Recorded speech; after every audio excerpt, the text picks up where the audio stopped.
Good morning, everyone.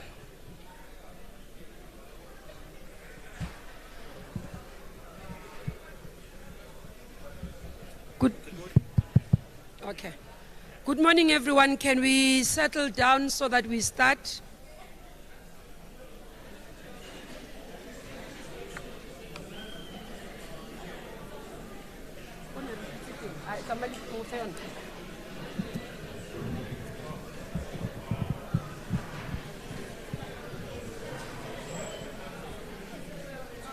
Can we get everybody settling down, please? Start.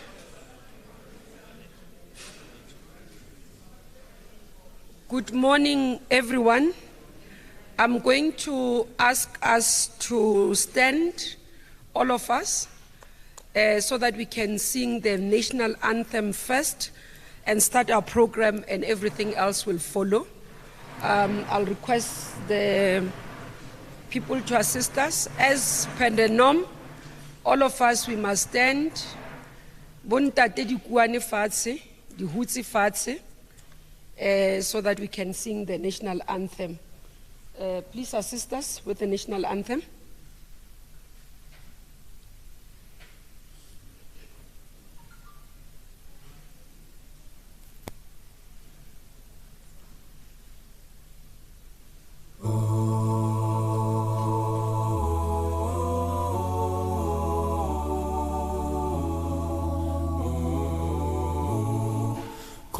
Sikelei Africa, malupagani suponolwayo, izwa imithandazo yethu, Nkosi sikelela thina lusapho lwayo, murena buluka sitshaba sa Yesu.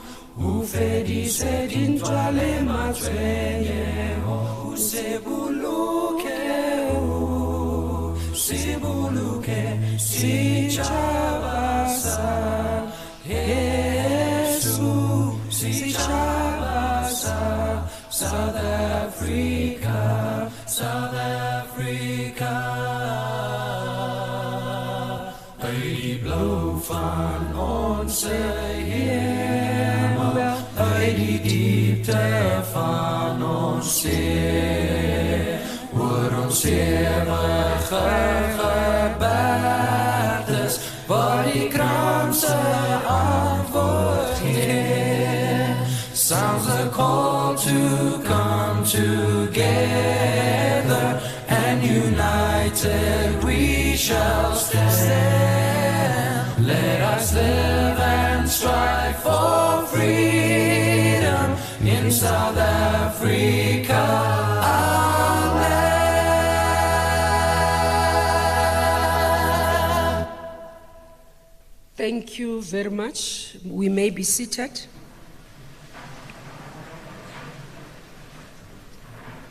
Let me take this opportunity to welcome everybody. I hope my mic is audible properly. Welcome everyone. Firstly, acknowledge the presence of the National Chairperson of the African.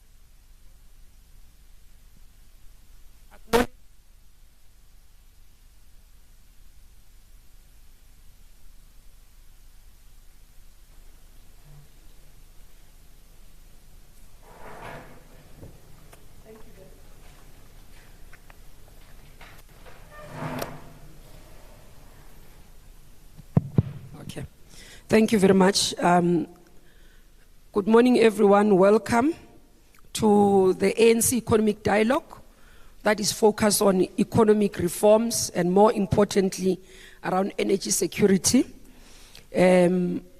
Acknowledging the presence of the National Chairperson of the African National Congress, Comrade Gwede Mantashe, who's also the Minister for Mineral Resources and Energy. I've seen some of the colleagues, I think I'll keep on acknowledging as we go, but I've seen the Deputy Minister of DTIC present with us here, Deputy Minister Mmamoloko, who is also the PC of ANC KwaZulu-Natal, We've got several comrades who are here, leadership of the IPC, who have joined us, specific mention in terms of the ANC, to acknowledge the presence of the chairperson of the ETC committee in the Free State, who is Comrade Bernard Pizzani, heading the Economic Transformation Committee in terms of the Free State IPC. Members of the IPC who are here, members of the regions who are here, but more importantly, because this session is meant for experts and professionals who have joined us. I will introduce our panelists, panel members who have joined us, who will be having a conversation in this. Let me start also by not assuming that everybody knows me. My name is Mmamoloko Kubayi. I'm a member of the National Executive Committee of the ANC. I'm also the Minister of Human Settlements. I was saying to National Chair, I must tread carefully. I'm the outgone chair of ETC, so in the good transition, whether it's a just one or not, it's another issue. So I'm on that transition as well. So we agreed in having this dialogue, and I must apologize on behalf of the Secretary General, Comrade Fikile Mbalula, who unfortunately will not be able to join us. As you are aware, we finished early morning, concluding our conference. He's preparing for the first NEC meeting this afternoon, but also for January 8th statement, because he's got to make sure that some of the issues that were concluded yesterday as part of the discussions by conference are finding expressions in the documents and the statements. So he has sent his sincere apologies, actually to indicate part of what he has asked us to do was that ANC needs to start being an ANC that is focused on matters that are dealing with communities. We must be able to pay attention to issues that are raised by society and lead in finding those solutions. And the change of approach and how we do things will define this current new leadership and going forward. Amongst us, we've got our panelists that are going to join us and share ideas. These are people that are coming from the sector that we are going to focus on, zoom in. But there will be those who are amongst you in the tables who are experts in various areas that will call in to give us some inputs on various issues. Let me first acknowledge we've got Prof. Samson Mpaweli, newly appointed head of Sanedi, who has informed us this morning as well, but also who has been an expert. He's an academic in his field, and as we introduce them, as the panel starts, we'll go into detail in terms of what they've been doing. But he has been doing quite a lot of work in terms of African research, University Alliance. He's been a co-director there for years, and he's been at the Center of Excellence in Energy and former director of Center for Renewable and Sustainable Energy Studies at Stellenbosch University. We've got Mr. Jacob Maroja, who's the former Chief Executive Officer at Eskom and an engineer and a specialist in the area of energy. We've got DG Jacob Mbele, who's also an energy expert or an engineer in his own right, who's also in the Department of Mineral Resources and Energy. We've got Betha Dlamini, who is joining us virtually. I'll come to the virtual platform to explain how we're going to operate there. She's joining us virtually. We are grateful that she's sharing her time. She was unable to travel, which we understand. She's not even supposed to be working, but she agreed to participate and share her ideas with us. She's the president of African Women in Electricity and Power in the country. And we congratulate you, Sis Betha, with your newborn baby, and wish you all the best. Let me welcome everybody to this very important dialogue. As you are aware that as ANC, we are now celebrating our 111 years over this weekend on the 8th of January. But we just concluded our 55th National Conference, in which it held various discussions on various matters affecting our country. And the ANC has taken important tasks in finding solutions to the lasting challenges that we have in our country. but more importantly, focus as well on the energy issues, as you know, that would have been leading in the energy discussions as well, but on broader economy. And also part of what we have been seeing is that over the years, the rate of economic growth in the country has not been at the level that is able to assist us to respond to the challenges of unemployment, poverty, and inequality. And that was exacerbated by COVID-19, as we saw it. Now, part of the problems that we've got to be able to solve is energy security, so that we can see the road to recovery fully of our economy, so that we don't only talk about pre-pandemic levels of economic growth and job creation, but we can be able to have it sustainable, because even pre-pandemic, the growth of our economy was not at the level that is desirable. So it was not giving us the results that we want. But again, as we gather here, many of us as participants, those of us who have joined us virtually, would understand that load shedding affects us. It has been a disruptor in terms of our households and businesses, especially small businesses that cannot afford to source alternative energy. But most importantly as well, currently some of them have decided that they look at the rate of load shedding or the schedule of load shedding to determine the hours of operation of their businesses. Being a former Minister of Tourism, for example, I would know that events companies, people who are in the hospitality sector, are battling. They have seen themselves navigate through COVID and survive. Now they are faced with the challenge of load shedding and not knowing whether what they generate or what they are able to get as businesses, they are able to deliver because of load shedding. So the discussion today is more important as we deal with what is affecting us as South Africans, more as households, but again, businesses, but broader economy.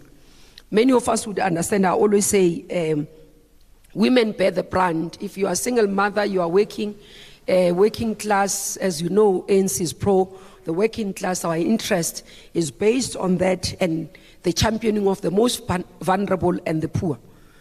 A working mother who is a single parent, who goes to work, come back at night at 5 o'clock, to arrive to a load shedding at 6 o'clock when they are supposed to prepare dinner for their children, help them with schoolwork, it's not assisting.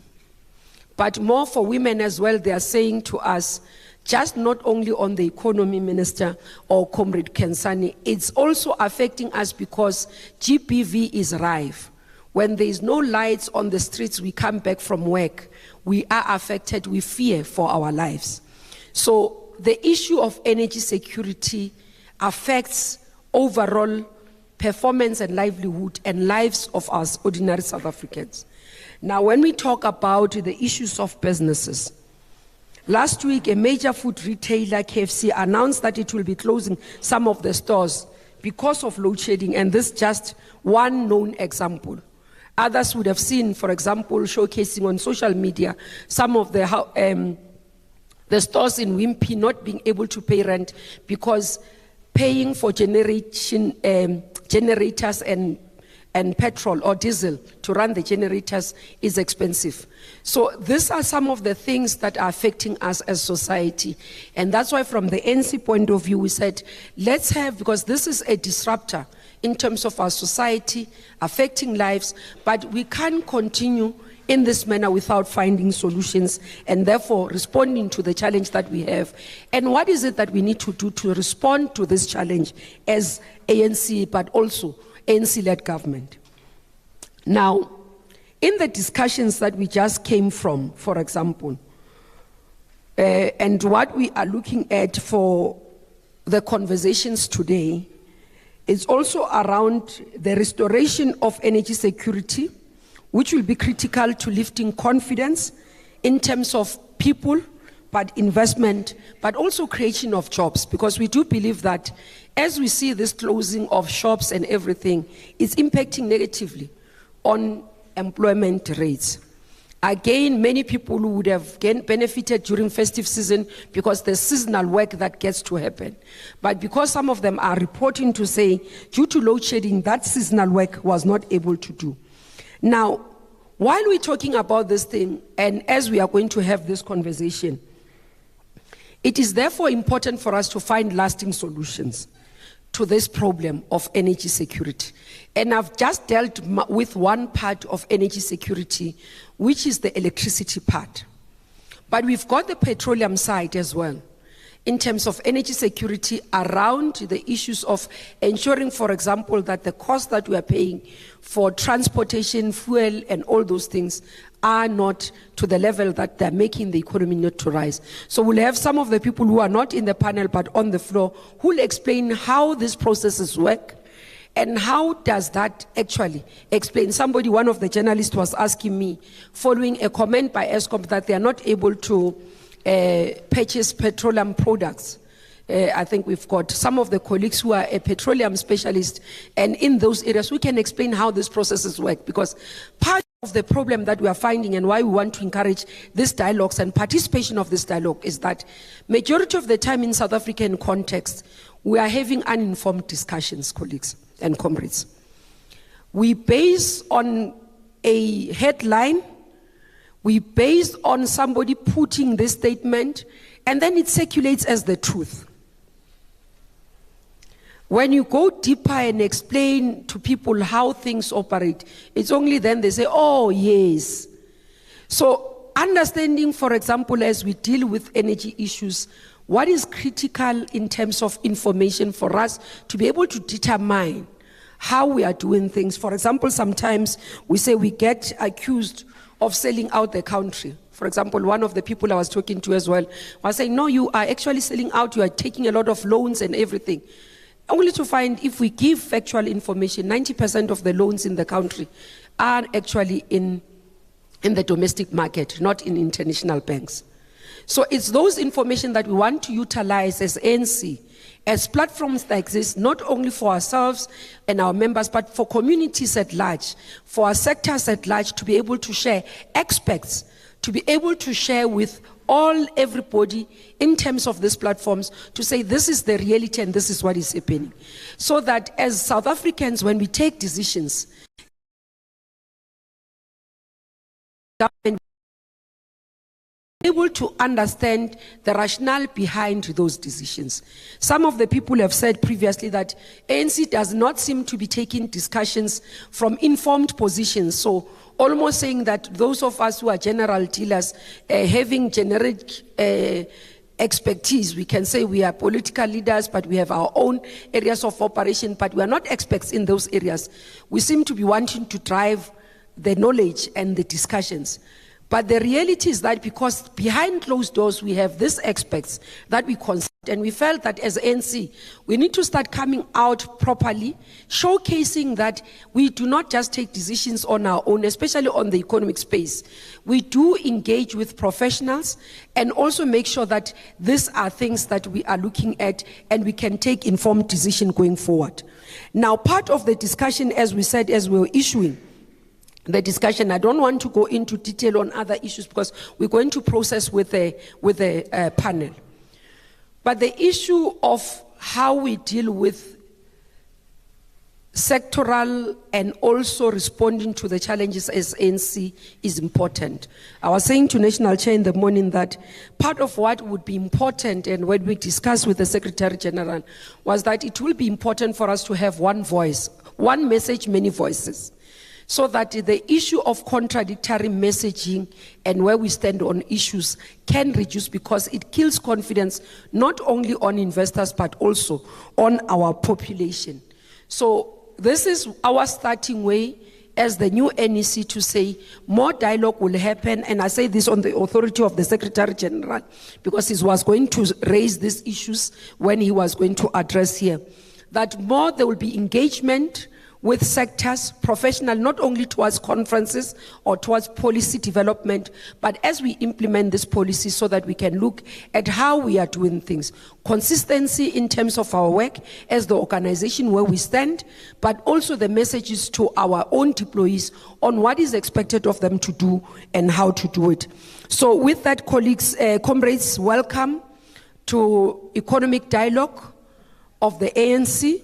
Looking forward to participation and engagement and feedback on some of the issues that you think should be incorporated in our discussions, in our work, both in the ANC and in government. I would like to indicate for those of you who have joined us through live streaming, but also through Zoom platform, which we've created, we will not be able to open that platform for participation. So participation, you will be able to listen to the discussions, you will be able to hear the feedback and everything.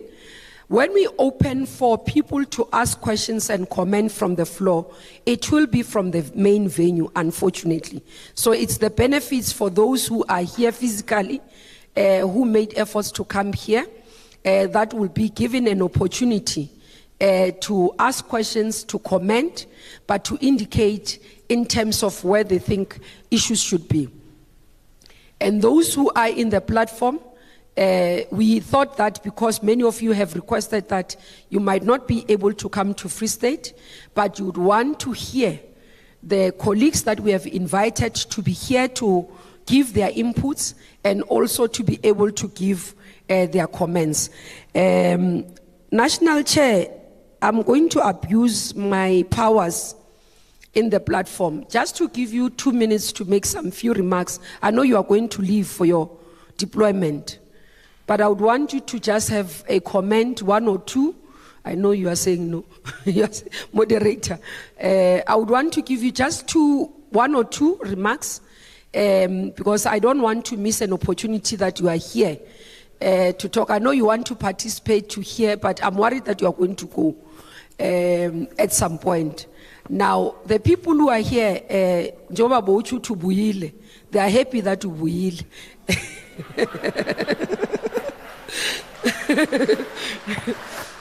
The people here, they are happy that you buile. So there is no way that we can have a national official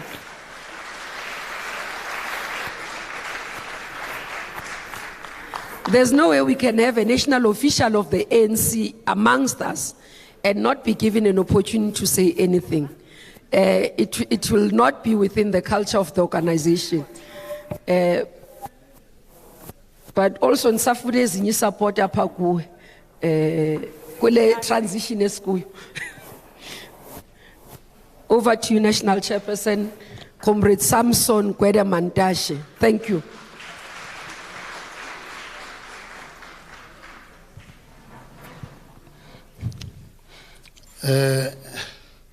Good morning. People who know me always remember that I always write what I want to say. Now I'm just ambushed to say something. But because we must talk about energy, there are a few things that we should really resolve. There's load shedding. Is it an energy crisis? Is it a base load crisis? Is it a peaking crisis? So we must resolve that. I think brains here are able to take us through all those. Number two, can renewables on their own resolve the load shedding crisis? I don't want to express a view. I have a very strong view on this matter. I'm sure many have read in the Mail and Guardian that I've been given a very important title of being a polluter of the year. Yeah, because people believe that I'm just a coal fundamentalist. I'm not a coal fundamentalist. I'm a very balanced energy thinker. I'm not an engineer, but I think broadly about energy because I know that energy is a catalyst for economic growth and economic development. If you don't have energy, you can't grow. If you have load shedding, you'll close butcheries and other small businesses that depend on energy for their business. So I'm quite happy that you have given me this. After I gave myself a responsibility to be a moderator, that's why I'm seated there. Today I'm moderating. I will leave at a particular point to go to Ridgersburg. But I'm very happy to be here. I want to listen to the experts. I'm not going to engage you today. I have my own time to do that. But I want you to help us find solutions. We can't go on like this. And one of the issues, Mmamoloko, as a former CEO of ESCOM, we have 20,000 megawatts that are connected, not decommissioned, but give us no energy. How do we resolve that? Those are the questions that we must confront. We must not be diplomatic about them. We must talk about them, because if we cut to the chase, we are likely to find the solution. When we drafted the IRP, we predicted that energy availability factor for ESCOM was 75%. It is today 59%. Something is not right. The experts must tell us what has gone wrong to be at that level.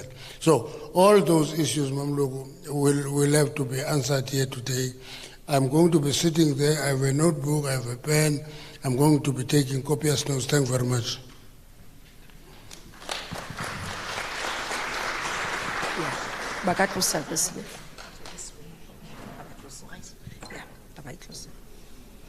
Okay, thank you very much, National Chair. I think I'm going to sit down now so that we can start with the major issue that why we are here, asking our colleagues who are here to assist. I'm going to start with DG Mbele. DG, issues that people raise in the public domain is that there's policy uncertainty, one, in the energy space. There's challenges of unpredictability. For example, we have the IRP that was developed in 2019, but already today we are sitting and talking about the review of the IRP. Now, in terms of the long term of planning, building in an energy, let's say power plant or anything, the time that we take in terms of planning, does it give us a necessary chance for our markets, those who want to invest, and those that are our planners to help us in this process? But firstly, do we have policy uncertainty? And do we have policy gaps as they exist? Okay. Thank you. Thank you, Program Director. Good morning, everyone, and all protocol observed. It is my view that we don't necessarily have policy uncertainty, but we do have policies in place that have been promulgated to allow for additional generation capacity or the management of the space that we operate in. Yes, things change on a regular basis, and those policies every now and then needs to be reviewed and be adapted to deal with prevailing conditions. Specifically talking to the IRP and the planning horizon or the planning cycle, the development and implementation of energy projects, they generally have a long lead period. For example, construction of a typical, let's take renewable energy project, or from concept to implementation can take anything between 18 and 36 months. And so you can imagine that if you've got a plan that is going to change in less than that duration, that on its own is going to create policy uncertainty. It is my view that when you do long-term planning, the plan must be robust enough to be adapted for the changing conditions. Specifically talking to the IRP, everyone talks about the IRP being outdated. But those that have read the IRP, they would have noticed that in the IRP, the possibility of Eskom energy availability factor going below what was predicted was actually covered. It talks about, one of the things that the RP mentioned is that if you look at the load profile and the current plant capacity, if we have to add new generation capacity between now and 2030, taking into account the need to reduce emissions, what we need to be throwing at the problem is mainly renewable energy, gas, and some form of storage. And it goes further to indicate that regardless of what you do, that mix remains the same going forward. So in terms of dealing with the energy availability factor, it's a matter of accelerating or decelerating the implementation of those plans. And hence, at the department level, you'd realize that what we have done now is we are moving with speed to implement the rest of the IRP, because the gap that we see today, that would have probably been the gap, the magnitude would have been the gap by 2030 is actually the problem today, because the base, which is the Eskom plant, is not holding. But I also have to indicate that in terms of the plan, the plan has always recognized that there is a lag in terms of power generation, that there is a time that is required to put in place new generation capacity. So in terms of closing the short-term gap, you obviously have to focus on what you have, which is basically the capacity that you have already connected on the system. Stop there. Thank you. Thank you very much, DG. Colleagues who are managing the platform, virtual platforms, please assist us by accepting people. I keep on getting messages that they are not being accepted on the platform. Just assist us, please. Moving to Dr. Maroha, as National Chair was saying, you've been on Eskom. Assist us in just contextualizing this problem that we have today. DG Mbele just takes us to say, when we did the IRP, there was some level of understanding that we'll have some challenges. You've been in Eskom, you are an energy expert, you've been quite vocal on some of the issues. If you can contextualize the problem and perhaps start saying, where have we gone wrong? So that when we come back, then say, this is where we need to go. Over to you.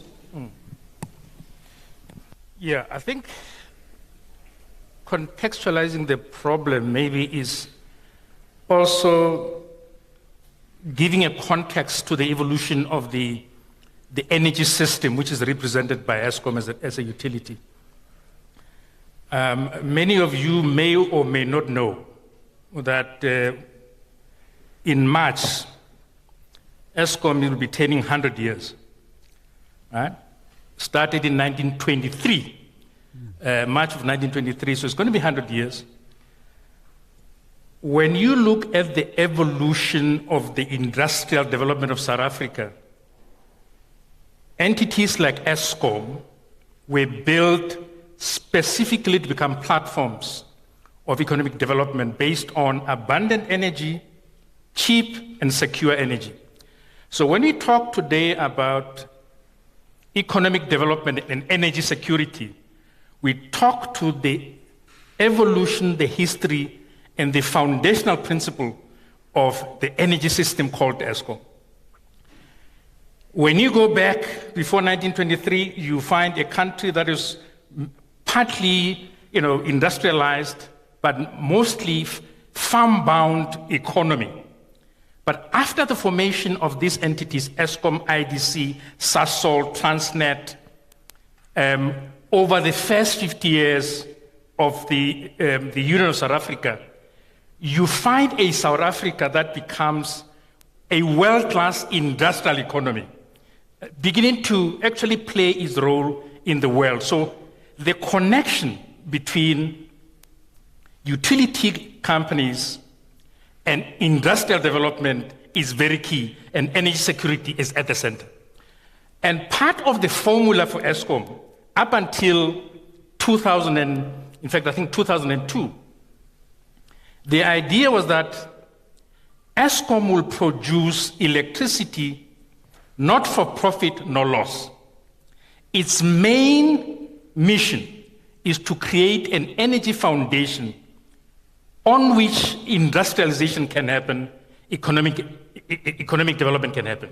We changed that in 2002 for good reason, to begin to make it a normal corporate.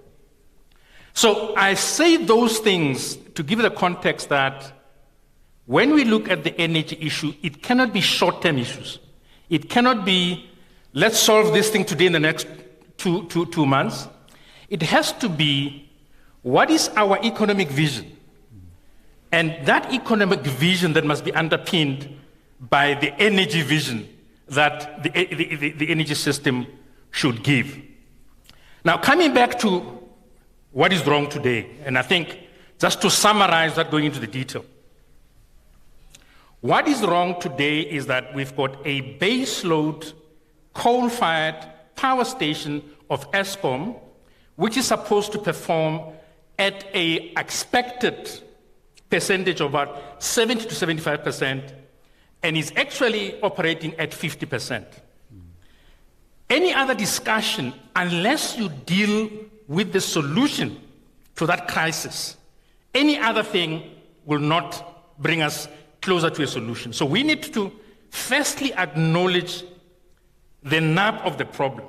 Now, many reasons have been given. I think we'll go into them to say old plants, sabotage, maintenance.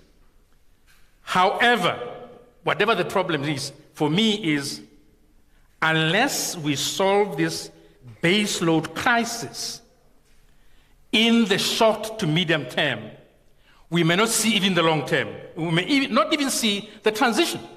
Because in the end, we are bleeding now, and the economy is bleeding now. So for me, if I can just summarize in terms of what the nub of the problem is, solving this baseload coal fleet. In my view, which still have value, in my view, it still have longevity. The issue is budget, focus, and execution. That will be my opening remarks. Thank you very much. Quite interesting as well, as we follow. I think listening to Ndati Maroga, we do hear it's a long term. We have to solve the waste load. Now, maybe as I move to Prof. Mbaweli, leveraging on base load, for example, if we look at this, and mindful that ours is an energy mix, what are the best ways of introducing some of these other sources of energy into our grids, but also both in terms of grid and off-grid, but also in terms of ensuring that we have a sustainability of energy supply, security of energy supply. So just how do we introduce that, taking from what Ndati Maroga said? Thank you, Chairperson. And I agree with the two previous speakers. We need to solve the issue of the failing coal fleet. To answer your question, the best way in any power system is to plan. Nothing beats planning. And in South Africa, we have the compact.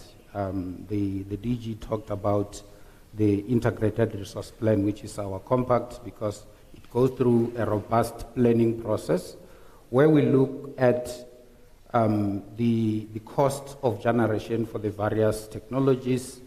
It's based on the least cost technology, and we also look at the issues around emissions that we need to deal with.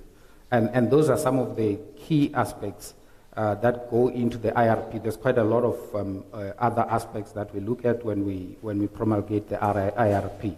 So it goes back to planning, and once that plan is in place, and I'm very happy, I'm not praising the chair because I'm just saying it because he's doing it. Since the publication of the IRP 2019, The minister has been implementing this quite well, in my view. He's been going through the various bids, introducing new generation capacity from renewables in line with the IRP. He has done very well on that, and I think we must give him a hand of applause for that. Now, going forward, I wouldn't stop talking before talking about the coal fleet that has been failing us, and kind of debunking some of the talks out there, because there's this perception that load shedding is because of renewable energy. That is not true. Load shedding is not because of renewable energy. The minimum renewable energy that we have online now is actually assisting us to avoid higher stages of load shedding, and my panelists will agree with me on that. Load shedding is basically because of the failing fleet. There are various reasons that have been given, and this morning I said this in the holding room with the ministers, that my view is that we need to identify those power stations that will still give us longevity. We know the ones that will not give us longevity, and then go on a massive renewal of those power stations as opposed to maintenance. Yes, if you have coal power stations and you maintain them properly, those power stations can run for more than 100 years without giving you much problems. But here we're facing a different animal, a different problem, where some of these power stations have not been properly maintained in the past. So what needs to happen is basically renewal. It's like running your car without maintaining it. And a few years down the line, you want to say, I want to now start maintaining this car. The first thing that you need to do is to renew it and then maintain it going forward. So my view is that we need to make funding available for proper renewal of the coal fleet, while we continue with the planning and introducing new generation capacity from renewable energy. And the minister, the national chair, asked one of the key questions when he was up here, to say, can renewable energy on their own provide a solution to the current situation, to the current crisis? And the answer is a straight no. No single energy source can provide a solution to the current crisis. The solution is to fix the current fleet, like what the others are saying, while introducing renewable energy to support the current fleet, and also to meet our climate goals. And those are very important, because I've had discussions in the public domain where people say, forget about climate change. As I was driving here from Joburg to Bloemfontein yesterday, I just heard that in KZN they introduced an alert level 9 in terms of disaster management. And that was because they anticipated that there will be floods. And those are some of the challenges that come with global warming. And the most affected people, unfortunately, are the poor. They build their houses or their settlements in flood lines. So when there are floods, they are washed away, they die, and all those kind of things. So we need to deal with this particular issue. The rich people, they can build houses on mountains, like in Gordon's Bay, next to where I live at the moment, and they're not affected by floods. And it's not only floods, Chair, it's a number of other things. So to solve the current problem, there's also the plan that was announced by the President, which opens up the energy space. And one of the things that I was telling Mr. Marocha last night is that I'm worried that the President announced this good plan, right? But he announced and then he left. And what the country sees is rolling blackouts. So to the general society, this plan is not working because we're seeing stage 6 load shedding, and the President is nowhere, nobody is there to explain what happened to the President's plan. And I've engaged this office on these particular matters. Because in the background, there's quite a lot of work that is being done, although some of us may not be allowed to say what exactly is being done. You know, my DG is here now, he's going to get me in trouble if I say a lot. But just at a high level, we've got 7 work streams that have been created by the president. And those work streams are hard at work looking at various issues to say what is it that we can do in line with the president's plan, renewal of some of these coal fleets, the bringing in of new generation capacity, which the minister has been doing. You know, looking at what is the role of small-scale embedded generation, for instance. What is the role of big battery storage facilities? And one of the things that I've said with the engineers working on some of these things was, can't you look at the impact of battery storage facilities in homes with solar PV, dispatchable power during when the system is constrained? Instead of saying government must spend billions of rands building these big batteries, why can't we incentivize households to say, put solar PV, put your small battery there, get whatever you can get from your PV. When the system is constrained, dispatch this power, and this will be the incentive. When you start using from the grid, for instance, we will then give you discount. Then your payback period for your battery goes lower, and everybody benefits. Minister, I can talk the whole day. I'm going to ask, maybe, DG Mbele, note that point. I'm going to come back to you because I know this has been some of the discussions that we had previously. We'll look into it. Colleagues, if we can move to the online, help me while I'm sending my question to Osbetha. I'm listening to you, Prof. You talk about the renewable space, but more again, communication. What came out as well, I think for us as well, communication, that we sometimes announce things we don't follow through, but also there isn't clarity in what we are trying to do, how we are going to do it, so that everybody's on the same page and we leave people behind. But more importantly, the link that you bring with communities as well. And that's what I want to bring Betha on.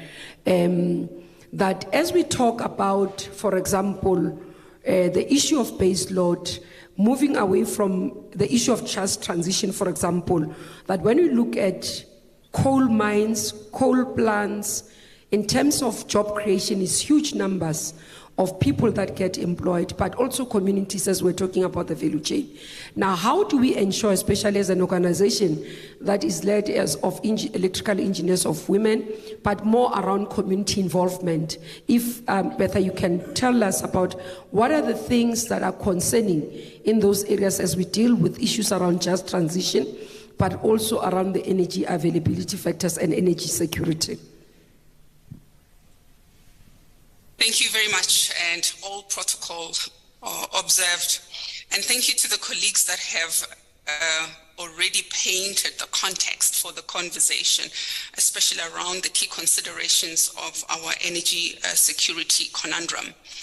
You know, when we talk about the just energy transition, we have to sit back and really rethink our approach.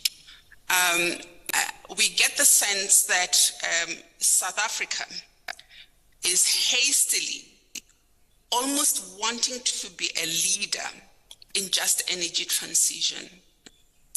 At a time when our economy in dire straits, we are in an extraordinarily challenging place because of our failing fleet to meet the energy availability factor that would enable economic growth. And so it begs the question, how are we creating a just energy transition that is locally relevant and accommodates the context of our socioeconomic status? We have to be very bold. And as I was contemplating this talk, I picked up on a few pronouncements by the African Union and by the International Energy Agency, and these are very exciting. And I just want to quote this before I answer your question directly. Led by the African Union Commission in collaboration with other Pan-African institutions, the common position stipulates that Africa will continue to deploy all forms of its abundant energy resources, including renewable and non-renewable energy, to address energy demand.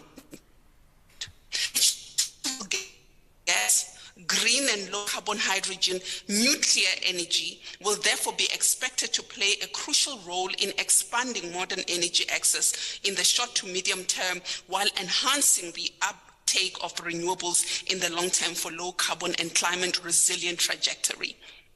The AU has determined that its members on the continent will use its abundant resources, the resources that are abundant in their domestic markets, to ensure that they have security of supply. Another quote that is very interesting says, "Everyone is keeping their climate targets, but it's true that when you face the dilemma to keep the lights on or decrease carbon emissions, the choice is to keep the lights on."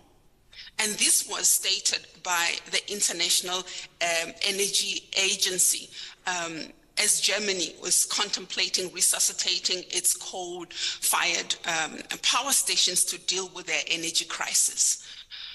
And we have seen reports that indicate that the Global West is resuscitating their fossil fuel resources to deal with their energy crisis. We have an energy crisis of our own that requires us not to be compelled or to be pushed by any other external powers to move away from our abundant resources. And we should be bold to state that we require base load from coal.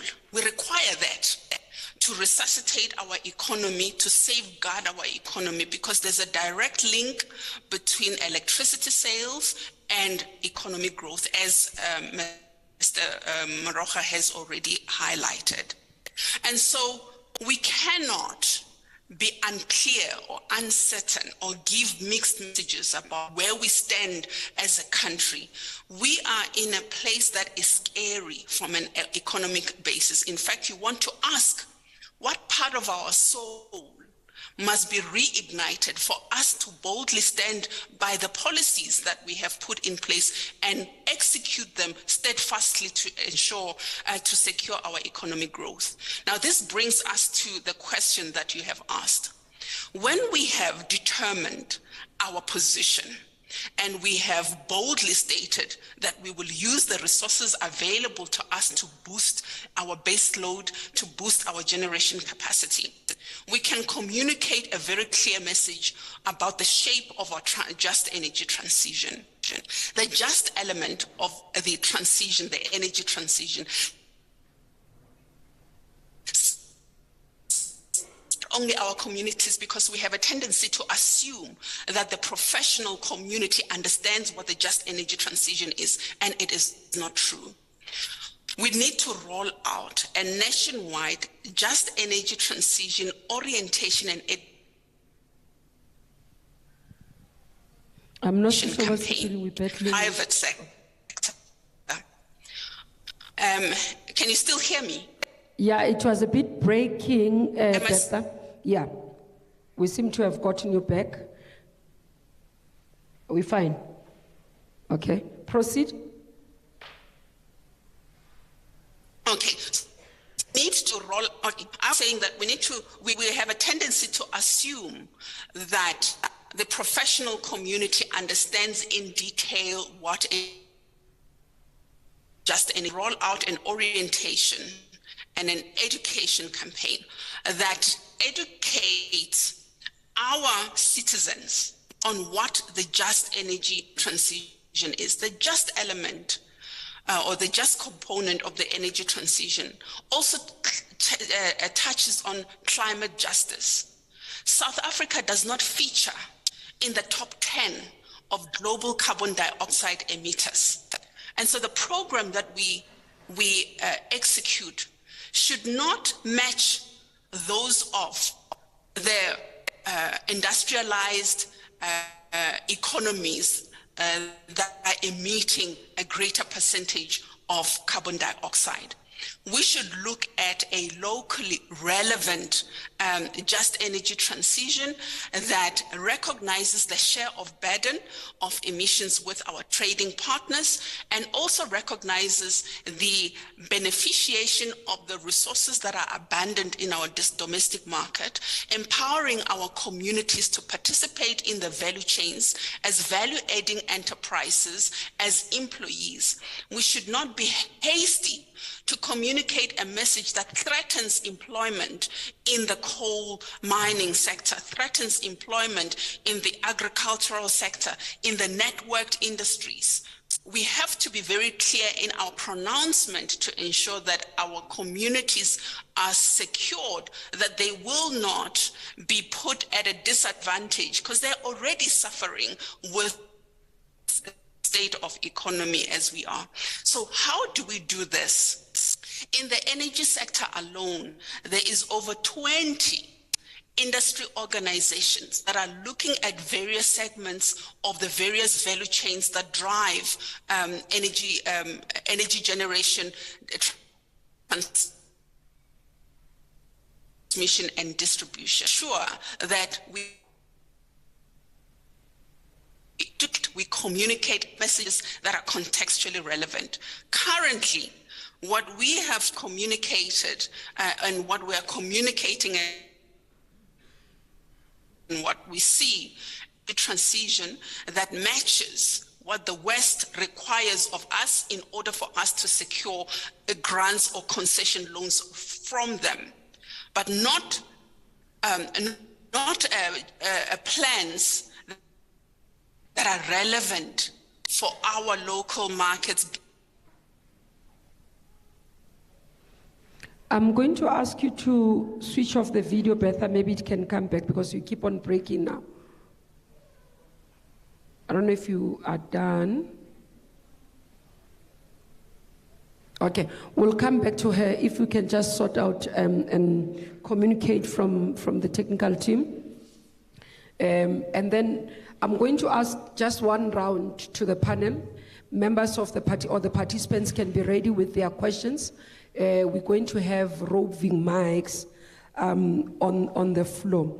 I think part of what I'm picking up from what Bertha is raising is around perhaps the issue to say, the question that we normally even get, did we rush in terms of our energy transition? Our plans, are they faster? At what pace will it be that is suitable for our communities and our country's development? I think that's what she's raising more in order to preserve the jobs. But again, those of us, for example, as we say, you'd have heard that yesterday we had a threat of disasters in Pretoria we had. So those of us who have to deal with the aftermath of disasters as well would want to understand, how do we find a balance? Because that's part of what is important for us. Finding a balance of not being left behind in terms of responding to the issues of climate change and not ignoring, because that affects us. Yes, we might not be the highest emitters, but we've committed to the Paris Agreement that we will transit. There is a framework of just transition, for example. Is it addressing the issues that we are looking for? I think some of the issues that I would like to throw as well as we are going into the discussions with the panels. But more importantly for me, I mean, listening to the issues, and I want to come back to Jacob Maroha around the issue that, one, we have a problem in terms of the base load. Two, the issue of the installed capacity versus energy availability, what it can provide for us. And also the issue, maybe if you can even touch, what is to be done? Because part of the argument is that some of these power plants, their lifespan in reality has come to an end. So argument that there's nothing much you can drill out of these power plants. They've served their purpose, and therefore the conversations around they've got to be able to be closed and finding what would be sustainable for us to provide energy. So that's what I just want to hear from you as we do. What is it that we need to do, that we can do to assist us in this area in terms of our power plants. What becomes the solution? What is it that we need to do? Okay. I think firstly, let me deal with the issue of coal versus renewable, because it's also at the center of our discussion. At the base technology level, we are talking about power generation based on rotating machines. Coal is just happen to be one of them. When you talk to nuclear, it's rotating machines that finally produce the electricity. When you talk to hydro, it's rotating machines. When you talk to gas, biomass is rotating machines. The modern grid has been built on rotating machines. And it's controllable rotating machines. So that's how the modern power grid has been built on. So the ability to produce electricity in a stable, consistent way has been based on the technology which is based on controllable rotating machines to bring it to the basic technology. What we are now faced in is the emergence of what is called weather-dependent resources, which is mainly solar and wind. Now, they come with benefits, but they come with limits. What are the benefits? Climate change, cheaper. But what are the limits? The limits with weather-dependent sources is that you depend on the weather gods for your electricity. But when they work together with controllable, currently, you can deal with when the sun goes down, when the wind is not blowing, you are able to use your controllable rotating machines to bring it, and not to bring the system into balance. The problem is, for now, the balance and they work together. The problem, and it's a global problem, when we move more into higher penetration of weather-dependent resources and reduce our rotating machines, some of the benefit of the rotating machines we're going to miss. So what is it in the future we're going to put in our system to compensate what we're going to miss with the rotating machines? So it must never be coal versus renewable. It's technology at the basic, rotating machines, weather-dependent resources, and each of them have got scope and limits, and when you take them forward, you must understand and integrate and make sure that when you move from one to the other, you understood the jigsaw puzzle. That's the first thing that I think I needed to understand. So, on that basis, in the absence of the future aspects of renewables that could compensate for dispatchable rotating machines, we are stuck with sorting out our rotating machines. That's the fundamental issue. Now, what can be done? Now, you've asked a pertinent question. Have our coal fleet come to end of life? And I want to say as a principle, machines don't behave like human beings, where you say now at 63, retire, at 70 is your life expectancy. In theory, when you fly an aeroplane, you may be flying an aeroplane that is 60 years old. The theory about machines is not about just age. It's about the care of that machine over its life. And in the end, it's also about budget.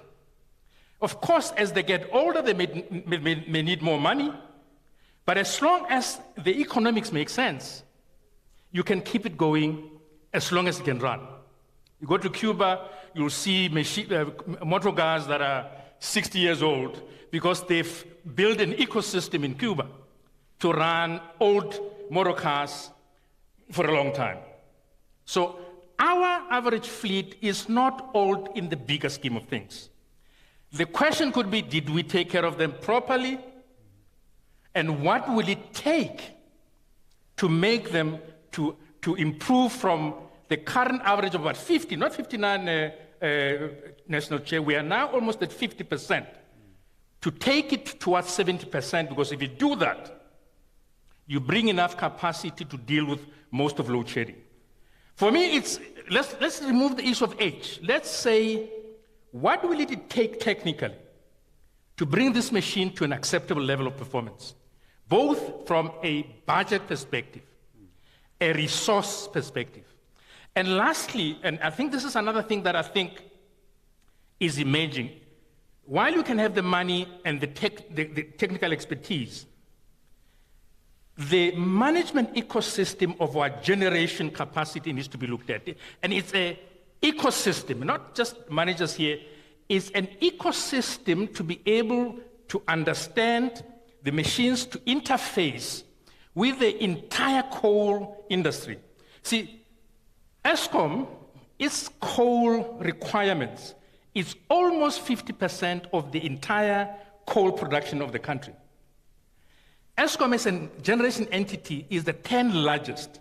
Now, when you run that ecosystem, you must respect its size, its nuance. So restoring that ecosystem, the knowledge ecosystem to run this important industrial formation, which is as big as it gets in the world, is important. So to answer your question, we must look at all of those things, but the issue of age, I contest on the basis that we shouldn't just throw the age issue without understanding the dynamic of how you deal with industrial machines. Thank you. Thank you very much. I think it goes with the issue as they mature with age, and also the contestation of how do we, because we can expand, we can extend the lifetime. We've done it with Kubayi, but what it would take, I think that's what you are sending. Are we prepared to take the responsibilities, the risks that are associated, but put budgets that are required to be able to get the plans to run? That's what you are mainly saying to us in terms of the context, because you're saying they can be able to. Maybe let me move to Prof. Prof, and I'm going to tap in your capacity as research, the R&D part of it. Yesterday, we were having discussions. For example, the deputy chair of Mpumalanga in conference says to us, don't close our plans, but can you go and find these technologies that can capture the air so that we are able to still continue with our economic activities and not kill our communities. Now, I would want to tap into your space of research and development that has been done to assist us. What is available? Because, for example, you look at the renewables, and we see that, yes, the energy availability for renewables is lower, but also because of the challenges of battery storage and the availability. So if you can take us through, that's what I'm saying, I'm going to take advantage of your presence here, just to share in terms of the work that is being done around R&D in this area, because I think South Africa has done quite well, but we've not been able to commercialize, as we say every time, what we do in terms of R&D and be able to implement in that regard. And how do we expand and close the gaps? Because even the issue for me, I've always said, part of the challenge we have in the energy space and the discussions around energy are always contaminated by competition. Almost, as you are saying, Jacob is saying, whether it's coal versus renewable, when it's not supposed to be. And that's why the concept of energy mix has always been what we prefer. But you find that that contaminates to a point that it impacts even on the solutions that we want to find. Because it's either you are labeled, like Minister Mantashe said, a coal fundamentalist or a renewable person. And we could be able to find a neutrality in terms of them supporting each other, as Jacob is saying, in the input. But take us through some of the work that is being done in R&D to assist us bridge this area, because that's one of the things. Even in the ANC, we are worried about being consumers of technologies and not developers of technologies as we go into the future. Thank you, Chair. I'll also take advantage and expand on some of the things that Jacob talked about when it comes to grid services that are supported by, that are provided by rotating machines, because there's a lot of research that has been done in that area in South Africa. So we've got capacity in terms of research in the country. we've been slow in terms of taking our research products into the market. So let me start with the actual question. What research has been done in terms of making basically the coal sector cleaner? So in South Africa, we have the Department of Science and Innovation that does a lot of research. I'm currently the head of the Energy Secretariat at SANEDI. The Energy Secretariat was established by the Department of Science and Innovation within SANEDI to deal with energy research in general. And we don't talk only about renewables. We've got renewables. We've got a particular program that is specific on the coal sector, which is called the Coal CO2 to X program. And that program, although it's at its infancy stage, it has done quite a lot of work in terms of carbon capture. So basically what we're doing in that program is to capture the CO2 or the flue gases, the gases that come out of burning coal and other fossil fuels, and then turn them into something useful. In this case, we're looking at ammonia, we're looking at fertilizer, we're looking at sulfuric acid that you can later use for other things. So in the past, research has always been about carbon capture and storage, which basically means that we would then capture these gases and drill them down back into the earth. Now we're saying, instead of doing that, going through that process, we should rather capture this and then use it elsewhere. This is what they've started doing in some of the European countries. Now, that program sits at SANEDI. It sits under my watch now. I started there yesterday. Initially, I was running the renewable energy program, which is also the DSI renewable energy program. Now, in terms of additional technologies that we've been looking at as a country, again through the DSI or the Department of Science and Innovation program, we've got a program called Hydrogen South Africa. And that program, it gets a parliamentary grant. We've spent more than R1 billion, Minister, on that program, developing technologies. South Africa has got platinum group minerals. And these minerals are very important when it comes to exploitation of the hydrogen industry, because that's where you can get your membranes for splitting water into hydrogen and oxygen, and then you can take the hydrogen and use it to provide energy in various forms. So we have the IP developed in South Africa for the membranes. What we have been talking to other international partners, for instance, I was in the UK during the state visit by the President with Minister Nzimande, and we're engaging the UK government. The UK government is going to invest 450 billion British pounds in South Africa for production of green hydrogen. And they want to use that to meet their climate goals. What they told us was that you guys, you've got a lot of renewable energy resources. You've got land, you've got water by the ocean. We want to take advantage of that and come and produce this green hydrogen and then ship it back to the UK. The question is, what do we do as South Africa? How do we then link that to the just energy transition that we're talking about? How do we ensure that the workers in the mines, in the coal mines, the coal transporters, the small-scale coal miners, how do we ensure that they participate in this case? And that's where, if we miss this ball and we don't plan properly, we will end up, talking about this technology over the other. Yesterday, and I'm concluding, Minister, last night when we had the dinner with Mr. Marocha, I gave a simple example. I visited Germany. I love it that when we had our conference, yes, you had your own conference. We had our own conference. and I gave him a simple example. I said, I visited Germany, I think it was 1999, if I'm not mistaken, 2009, if I'm not mistaken, sorry. And I landed at the airport and the taxi driver picked me up. As we were driving to the hotel, the taxi driver asked me, Prof, can I stop? By then I was still doctor, I think. Doc, can I stop here for a few minutes? I want to check something. We were driving past a wind farm, lots of wind turbines. It was my first time to see these turbines. In reality, I used to talk a lot about them. Now, when we stopped, I said to him, well, while you do whatever you're doing, you must first take me a nice photo with these things. So he took me a nice photo, and then he was on the phone. When I looked, there was one turbine that was standing, not turning. And after some time, that turbine started turning. And then he said to me, now we can go.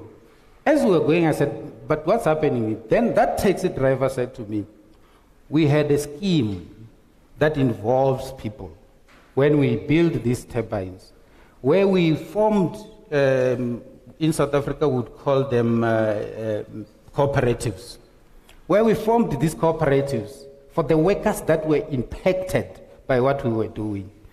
And that turbine that was not turning is my turbine. It's in my cooperative, that turbine.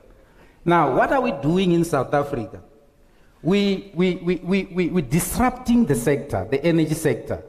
And then we bring in people who are not involved in the sector, who are not impacted by the sector. That is wrong. What we should be doing, in my view, when we disrupt this sector, we must absorb these people into the new industries that we are building. We must engage in industrialization of the sector using locally developed technology with partners, in partnership with the international community. Now, when you do that, you will have a very good conversation with the miner, because the miner is going to be in a consortia that is owning a wind turbine that's sitting somewhere and making money. So those are the kind of things that we need to start thinking about. The same thing happened when I went to recently, I think it was in last month or so, when I went to Holland. I was shown turbines that are owned by similar kind of setups.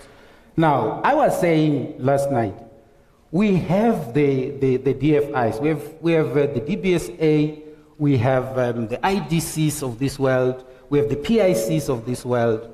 When Britain says to us, we're coming to build this hydrogen thing, we know the people who will be impacted who are working in the sector. Why don't we get them organized in a particular manner or in a particular structure and get equity funding for them, not for Samson who is working as a professor somewhere else? And then get that equity funding for them. Let them own shares in the British-owned setup. Let them benefit from these resources that we have, and benefit the people in the sector first. The people who are outside the sector have got money, they will come and buy in by themselves. Thank you, Minister. No, thanks a lot, Prof. Let me just, as we wrap up the session so that I can open for the floor. DG, there are quite a lot of issues that are raised here. Some of them share your experiences. Bertha spoke about I think it's Prof who spoke about the possibility of responding to household, allowing them to generate in terms of energy. But there's issues around plants, extension and the work around that. I think the issue that Prof talks about goes into even the areas of work of NERSA, the licensing space.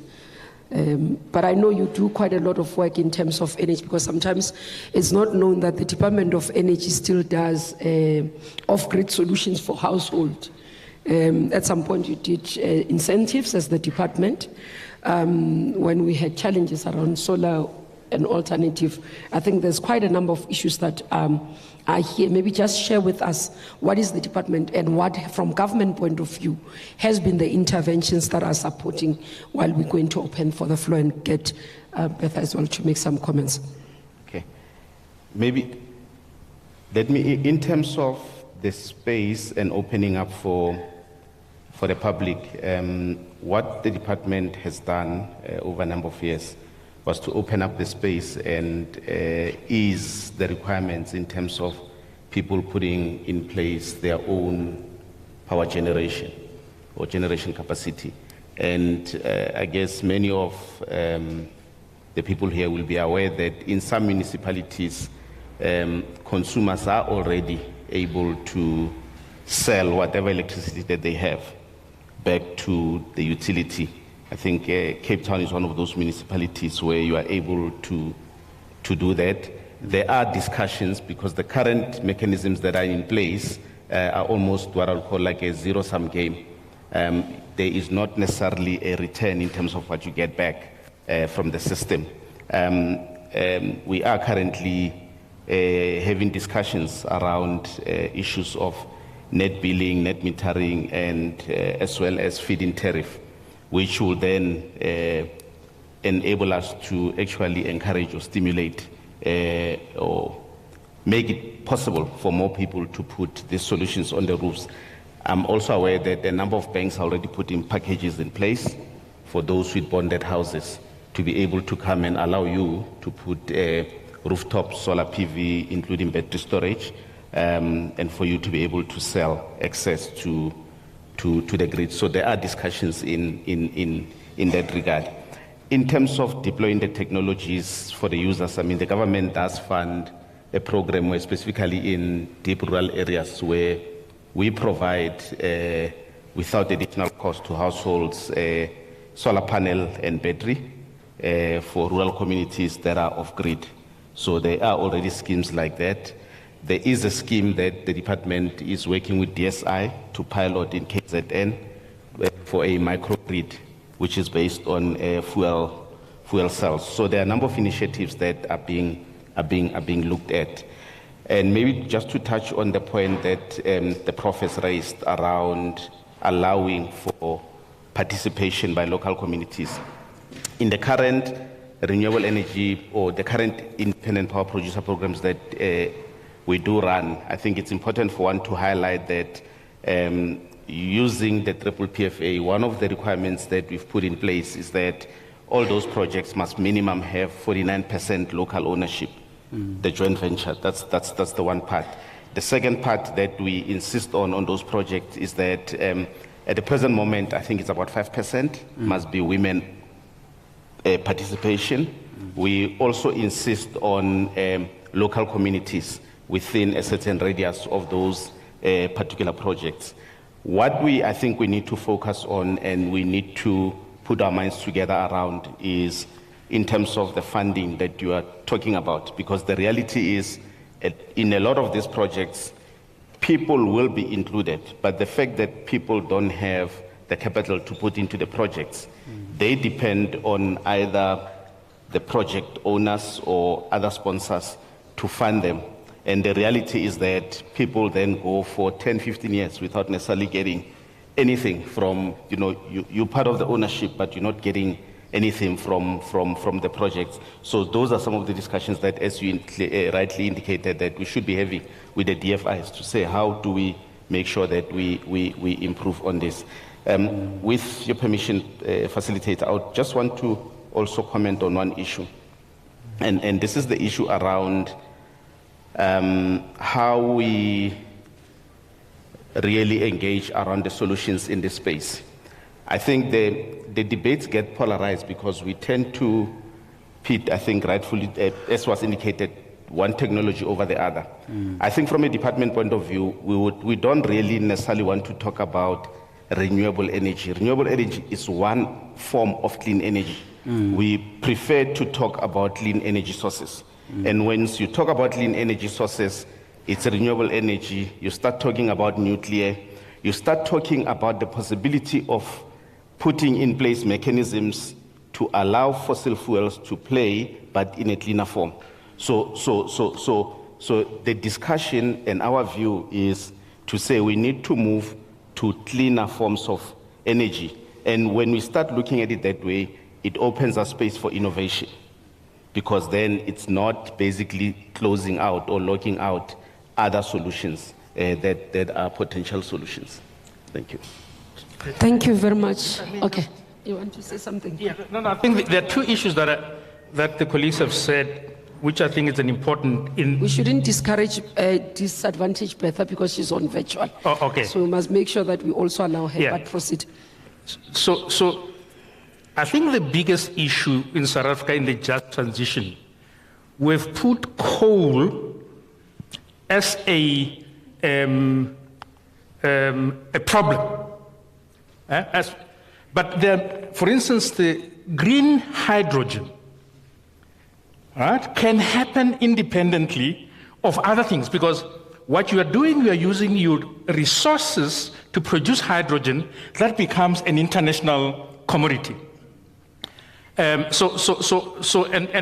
another example of that kind of thing is that China supplies almost 90% of all renewables, but is still increasing its coal. So its play in the international market of renewables was not pitting its coal against renewable. In fact, it's using coal to produce most of the renewable products that they sell in the international market. So we must remove the sting around it's the anti-coal plan, but talk about things that we can do which don't necessarily disadvantage coal. That's the thing that I wanted to put to the fore. Okay, maybe just thank you very much, National Chair. We know you've got your mobilization work for January 8 celebrations. Thank you very much for joining us, and we do appreciate as National Chair takes his leave of the dialogue. Let me ask Bertha, and then we go on the floor. Bertha, the issue you are leading in terms of women in electricity, and you know that I'm passionate about this sector of work.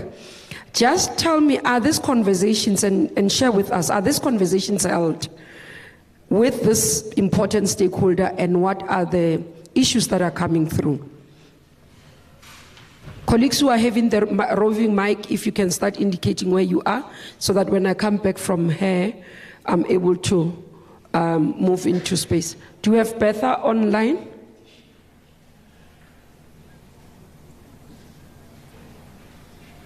Okay, if the technical team can assist me with her. The first person who's going to speak, let me look. I've got a hand here. Am I audible? Okay, yes. Can you hear me? Yes, please proceed. Yes, all right. So I want to, just before I answer the question on gender mainstreaming, because I'm understanding that your question is to ask how are we finding the mainstreaming of women in these conversations. The first, before I has, DG has articulated, and I think it's critical for creating clarity in the market, that we start speaking audibly and boldly about clean sources of energy and not pit technologies against. I think what is lacking is the pronunciation in the public fora on clean sources of energy that would liberate South Africa to look at innovations around different forms of energy. I just wanted to highlight that. In terms of mainstreaming women in power sector, as we... Bertha, we are battling still. The one challenge that is an organization that's dedicated to the gender mainstreamies.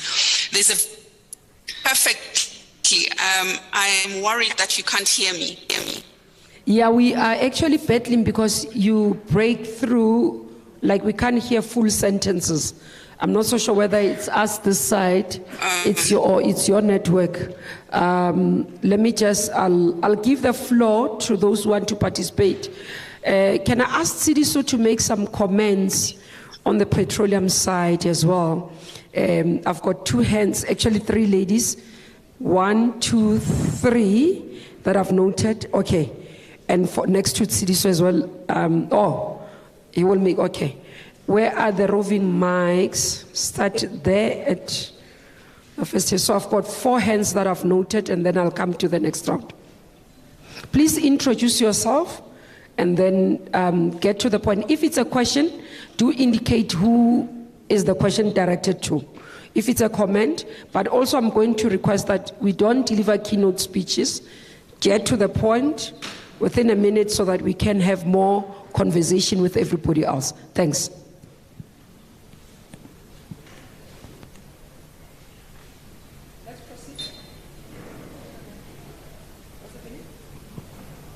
Shall I start? Okay. Good morning, ladies and gentlemen, to our esteemed guests. I must say today I'm feeling like a kid in a candy store with all our esteemed panels. And I am going to start with the DG. I like that you... Oh yes, my name is Klolohelo Motsamai and I hail here from the Free State Bloemfontein. I also serve in the same organization as Beth Dlamini, African Women in Energy and Power, and I'm also the founder of She in Energy Africa. It's a non-profit organization here in the Free State. My question, as I said, will first be directed to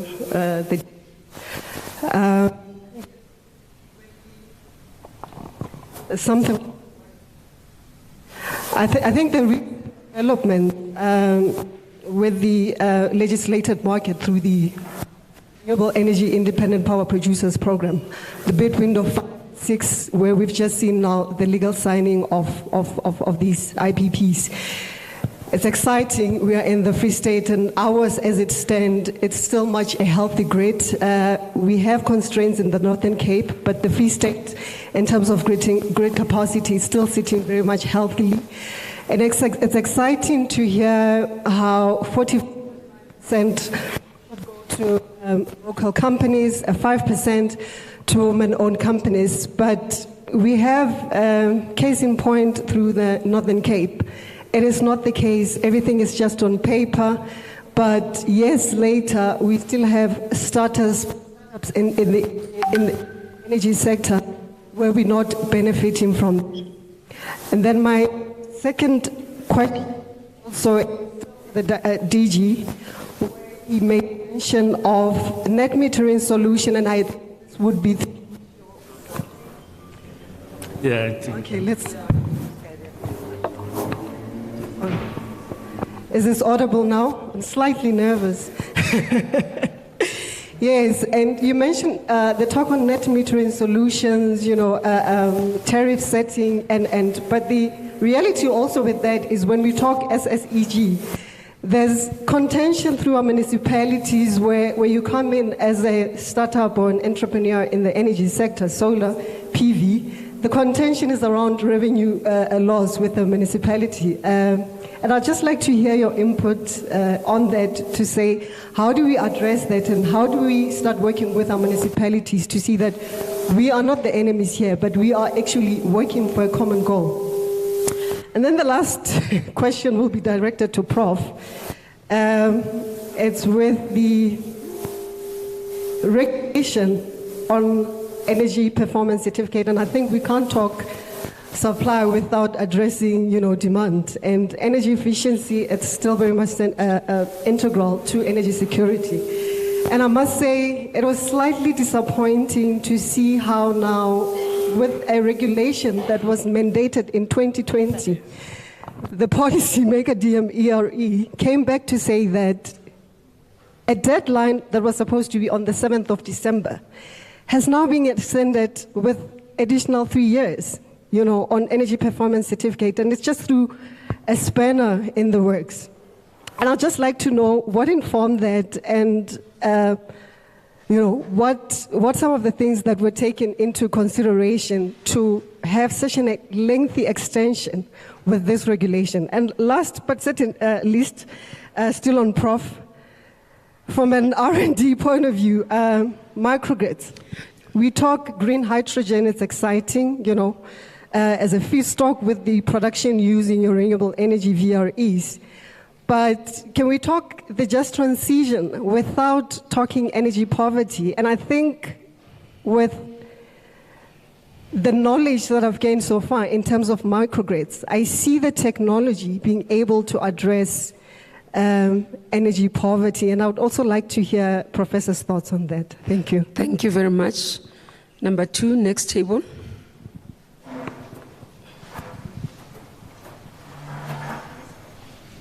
Thank you very much. My name is Nogutula Chakani. I'm from the ANC Youth League, and I'm a development economist by profession, a leftist development economist at that. My question is just directed to the panel, as is. I'm not going to specify who should answer. I think that the Presidential Climate Commission transition framework actually tried to make an assertion on addressing this matter of how this just transition will address the livelihoods of those who rely on the coal mining. And I think it's important to note that just transition is not only about the coal value chain, as most of our speakers have alluded today, because there is an agricultural sector and an auto industry which are heavily impacted. So what then becomes our plan for those communities, and what is government's plan on closing the gap of the unemployment rate and the unequal opportunities with this transition? Because any transition that seeks to take away jobs of many simply just becomes an unjust transition. And with what Prof was saying, realistically, will the sector be able to absorb and sustain all those people that are already within the sector as miners and so on, for them to be at least converted into cooperatives, as he learned in Germany? So what is our plan as government in that regard? Thank you. Thank you very much. I think let's move to this table, the chairperson of SAWIC in Free State.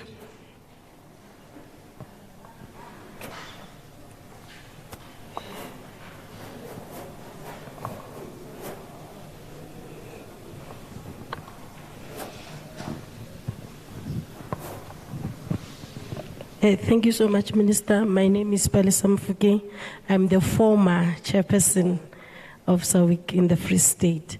Maybe let me just acknowledge that the discussion today is very exciting, and some parts are very high level for us as SMMEs.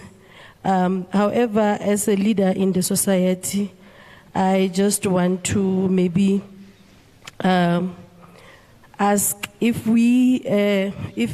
the panel has a plan on how to involve SMMEs in this just energy transaction, particularly women and youth, because a lot of times they are often left behind. So with issues of compliance and access to information, where can they access that information, so that we ready ourselves, so that when these trains start moving, we are able to partake as well.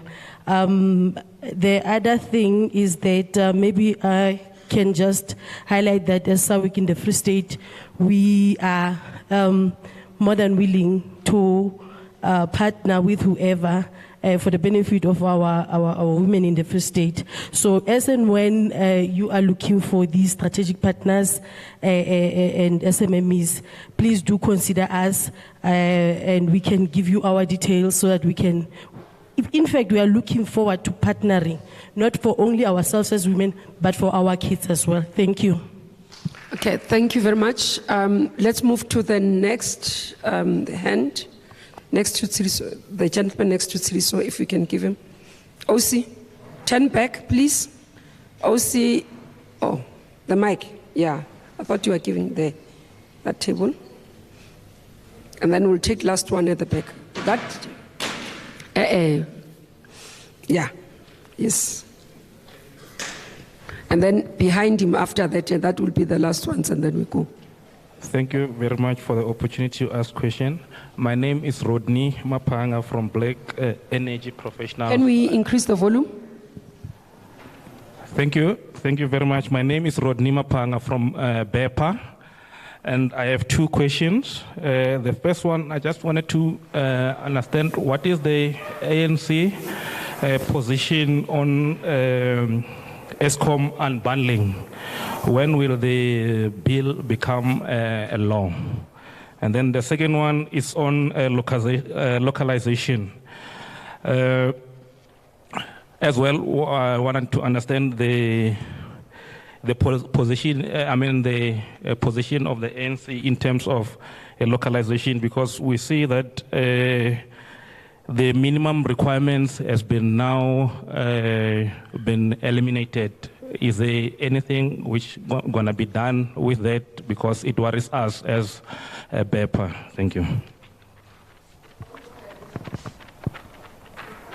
To be clear, when you talk localization, you're talking the procurement bill that was, are you referring to that?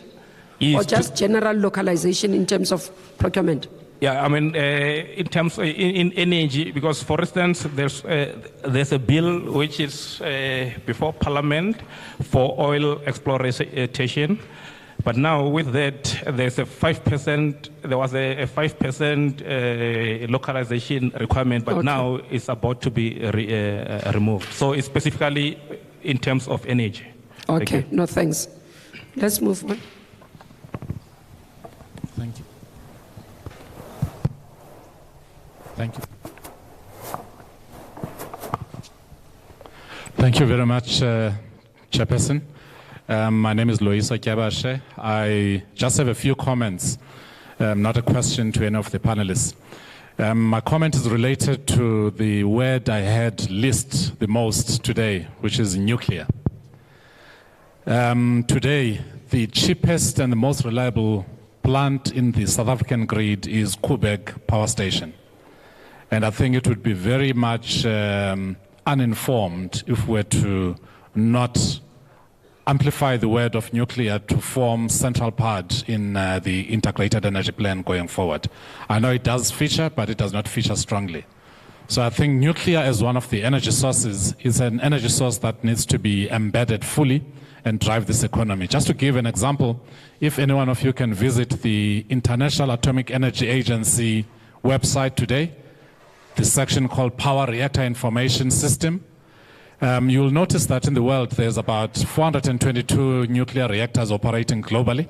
South Africa only has 2. In terms of the nuclear plants being built in the world today, we've got about 57. South Africa is not building any, but Egypt is building 2. Quite a couple of other countries like the United Arab Emirates. So nuclear is a strong technology out there. Countries like America and France, America has got about 92 reactors operating, France more than 50, China is growing, United Arab Emirates is also growing, having started. So I think South Africa is losing an opportunity where we have the skill, the capacity, as well as the approach of managing it and regulating it very well, because we've got a nuclear regulator in this country. So what I'd like to state and vocalize is that I think the people here today, as they inform the policy going forward, they must understand that nuclear has got a very good base from which to operate, because we've operated Kubayi since 1984. In terms of the nuclear technology as its base, we've been operating Nexa in Northwest since 1965, which has got a nuclear reactor, but not for electricity purposes. So we have the capability and what it takes as this country to move nuclear forward.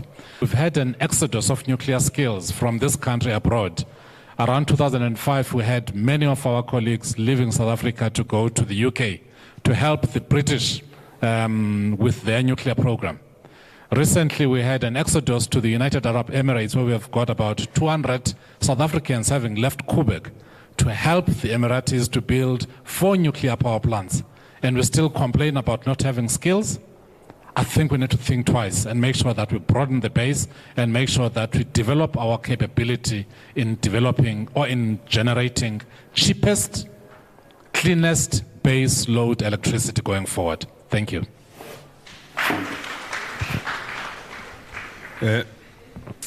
Before the next speaker comes, I want to acknowledge, I see she's leaving, the NEC member of the ANC was part with us. She's going to deployments as well, but also the Deputy Minister of COGTA. So as I see them, I'll acknowledge them. It's just that she was facing, her back was facing me, so I didn't see her. I just noticed as she was about to leave. So proceed. Thank you, Imela Mahol. My name is Washington Bengeni Mufaote. I'm just a concerned resident from the Western in Johannesburg. My question or my statement is based to Prof. Prof, I would like us to be deliberate, and stop probably sugarcoating things and so forth. My question is based, where does the problem of energy comes from? ESCOM capacitated enough to handle 60,000 or 60 million? Is that possible? My thinking is that the system for ESCOM was then to probably cater a certain group of individuals, a certain group of people. Use the mic because Okay. we've got people on online platform. Okay. They've got to hear you. My thinking is that ESCOM was built for a certain group during a certain era. It can't be possible that ESCOM recently can cater 60 million households. We need to shy away from that. I'm thinking that we want to conceptualize this ESCOM issue like time and two. There's a necessity of us going back and check where is the problem. What led to ESCOM to be in the state where it is now? It is because during the apartheid era, it was built for a certain tribe of people. It cannot be correct that we think now that ESCOM can be able to cater for extra household. We need to start coming with new solutions to what is happening currently. We need to start thinking outside and say, if we can't use the mixed energy approach, what else can we do? But if we still think that load shedding is going to end, we are still in a dream. It won't happen because of ESCOM was built for a certain individuals at a certain era. So we need to capacitate it. The problem is that we want to shy away from that particular part. And my second comment, Prof, is that can't we go back and check when during 1994 it was led by engineers.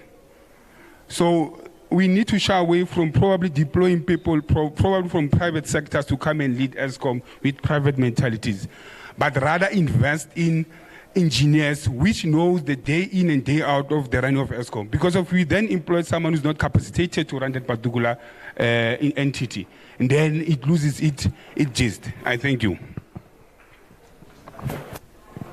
Much. I'm going to take responses first, and then we're going to move into this side and then we go to the back, so that we have a balanced conversation, so that we don't have too many inputs and then we don't get responses. Can we start with Petha? Is there anything you want to respond to, Petha, from the virtual platform on the issues that have been raised? Thank you, ma'am. I wanted to first answer your question that I couldn't answer because of our technical glitches. Your question was on gender mainstreaming in South Africa's energy and power sector.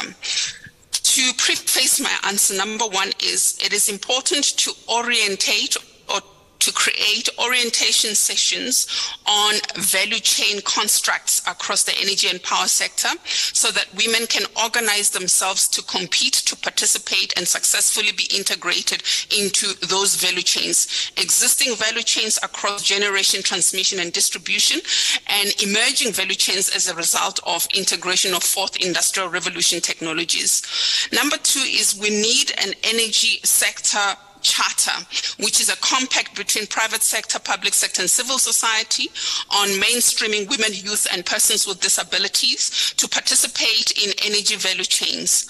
We need an appropriately structured and sufficiently financed institution with a relevant constitutional authority for mainstreaming youth, gender, and persons with disability in the energy sector. It is important that we conduct a pervasive finance sector transformation task team to avail liquidity pots for women project developers. And this was touched on by colleagues on the panel when they spoke about creating equity or liquidity pots that enable local people to participate in new projects. Here we're talking about specifically enabling access to finance for women. We need to also consider the REAP bid windows for women, youth, and persons with disabilities to give a chance to participate in providing energy to the country.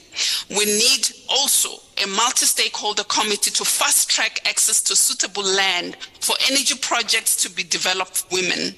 We need a South African energy incubator for women-owned businesses without a track record. Otherwise, we'll continue in this trajectory and we'll still see a low representation of women. When the president determined that 40% of public procurement should be designated for women in 2020, it was a move to ensure gender mainstreaming across the economy. We need to review the procurement policies to give effect to this 40% procurement, and this applies to the energy and power sector as well.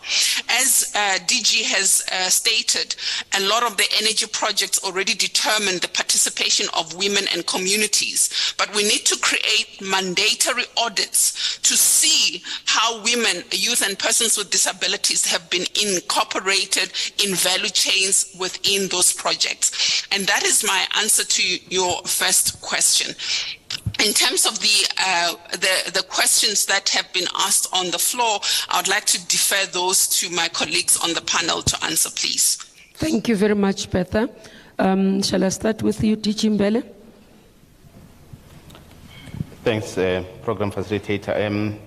The first question that was directed to me was in relation to the fact that there is great capacity in the Free State, but experience from projects in the Northern Cape indicate that yes, there is participation by designated groups, but the benefits are not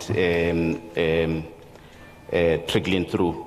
I think it's a point, it's one of the points that I acknowledged earlier is around the fact that how some of these projects are financed or structured obviously disadvantage some of the players. I think the way to respond to this is that in some of the conversations that we've been having with the likes of the Black Energy Professional Association is that it is such platforms that should actually create space for engagement amongst those that wants to play or play into the space. There are a lot of players who already went through this process. They've learned a lot of lessons from the previous bid windows, and I won't mention them by name, but we can see them now coming through on the other side. And the easiest way for those who are coming in now to have that information is to use those associations that are currently out there. I know, for example, BEPA has been partnering with some of the renewable energy associations to run a number of workshops to specifically share some of this information. But from a department point of view as well, we do have a unit that looks after economic development, women empowerment, youth, and we have strategies that we've developed. And from time to time, we also do organize forums or sessions where we invite various speakers to come and engage with the players or those who want to get into the space. The issue around the challenges with Munich, I think, without really going into the details about the various challenges in the various municipalities, I think those who play into the space will be aware that these are complex projects. And the reality is that in most municipalities, there is no capacity to really process or to even start to engage on these projects. I'm aware that there is work being done by the unit in National Treasury called GTEC in terms of developing frameworks or a framework that can assist municipalities to be able to procure power directly from IPPs. And there is also talk of putting in place a structure that can help to get around the issues of capacity in some of the municipalities. Maybe if I may touch on the question as well around how do we involve youth, women, SMMEs on this just energy transition or projects overall. I think as I indicated from the department point of view, we do have a unit that's looking at these initiatives. But what we've also done specifically on gender mainstreaming, there is actually an advisory panel to the minister on issues of, I think they meet quarterly, to engage directly on issues of gender mainstreaming to make sure that these issues are being dealt with. Let me not take all the questions and allow other panelists to respond to the rest. Yeah. Thanks. I think that's important, perhaps, as I give to the two colleagues, just to emphasize, there was something that was talked about, which I think from policy point of view and legislative, the issue around the localization. I think we currently don't have a review of localization. What has happened is that when National Treasury put regulations on procurement, preferential procurement, then they were challenged in court, and that court judgment then therefore meant that National Treasury gave directives to all the departments to mainstream in their own, within their policies, in those departments to have issues of preferential procurement in that clause. For example, in human settlements, we'll have 40% set aside for women, 15% for youth, 10% for people with disability, and 5% for military veterans. So it's all, no, military veteran 10 and people with disability. So it's there already, but what is being required is that it must be within each department. The concern, I know even BBC raised it, was when ESCOM was saying some of these issues are impediment towards making sure that they can achieve an engagement, and we have been very clear from ANC point of view that transformation remains a critical tool for the African National Congress to transform society, but to ensure inclusivity in the economy. Therefore, we do not even have any intention of renegating on transformational targets or even on BE. As we dealt and concluded conference, major part of the issues around resolution, you'll find transformational issues, you'll find BE, including those things are there. Including the issue of nuclear, we acknowledge it in the policy documents that we have approved as conference, that nuclear is one of the areas that we need to build. I thought, let me just flag that as I give to others, because those are issues that are asked to ANC for me to be able to respond to. Prof? Thank you, Chair. There are a few questions. There was a question about the energy efficiency program with the energy performance certificate deadlines that have been extended and all that. One of the things that that we have raised, that forms part of the President's plan, and please go and read this, is energy efficiency and demand side management. Now, in the work stream where I'm playing a partially leadership role, we are looking at, and I hope I'm not going to be in trouble with the President and my DG here. We are looking at... as a person who invited you, I'll protect you. Yes, thank you, Chair. So we're looking at that to say what will be the impact of demand side management and energy efficiency, and alongside small scale embedded generation. So we're looking at the impact, we're looking at what budget do we need to make available for demand side management and energy efficiency programs going forward. So once that work is done, it's going to open up the space for demand side management, because we believe that under the current situation, we can go a long way if we have savings on the grid. If we save 2,000, 3,000 megawatts, you create a visual power station basically. That then takes the pressure off the grid. So that is coming. I just don't know the form and shape that it will take, because we're still running numbers. And I don't know the budget as yet. National Treasury will advise after engaging other departments. In terms of the performance certificates and all those things, I've now moved into Sanedi, and they deal with some of these things. I'm going to go into that. I'll give you my contact, and then I'll come back to you on that one. The just energy transition without quality, there was a question around that, and the microgrids. Now, ESCOM has got a program, a microgrid program that I have visited. One of the things that they are doing at Komati Power Station that has been closed down is manufacturing of these microgrids. And they want to take them into areas where they don't have immediate plans to electrify the areas for one reason or the other. And the biggest reason is access, mountainous areas and things like that. In terms of quality, it boils down to planning. Renewable energy is about planning.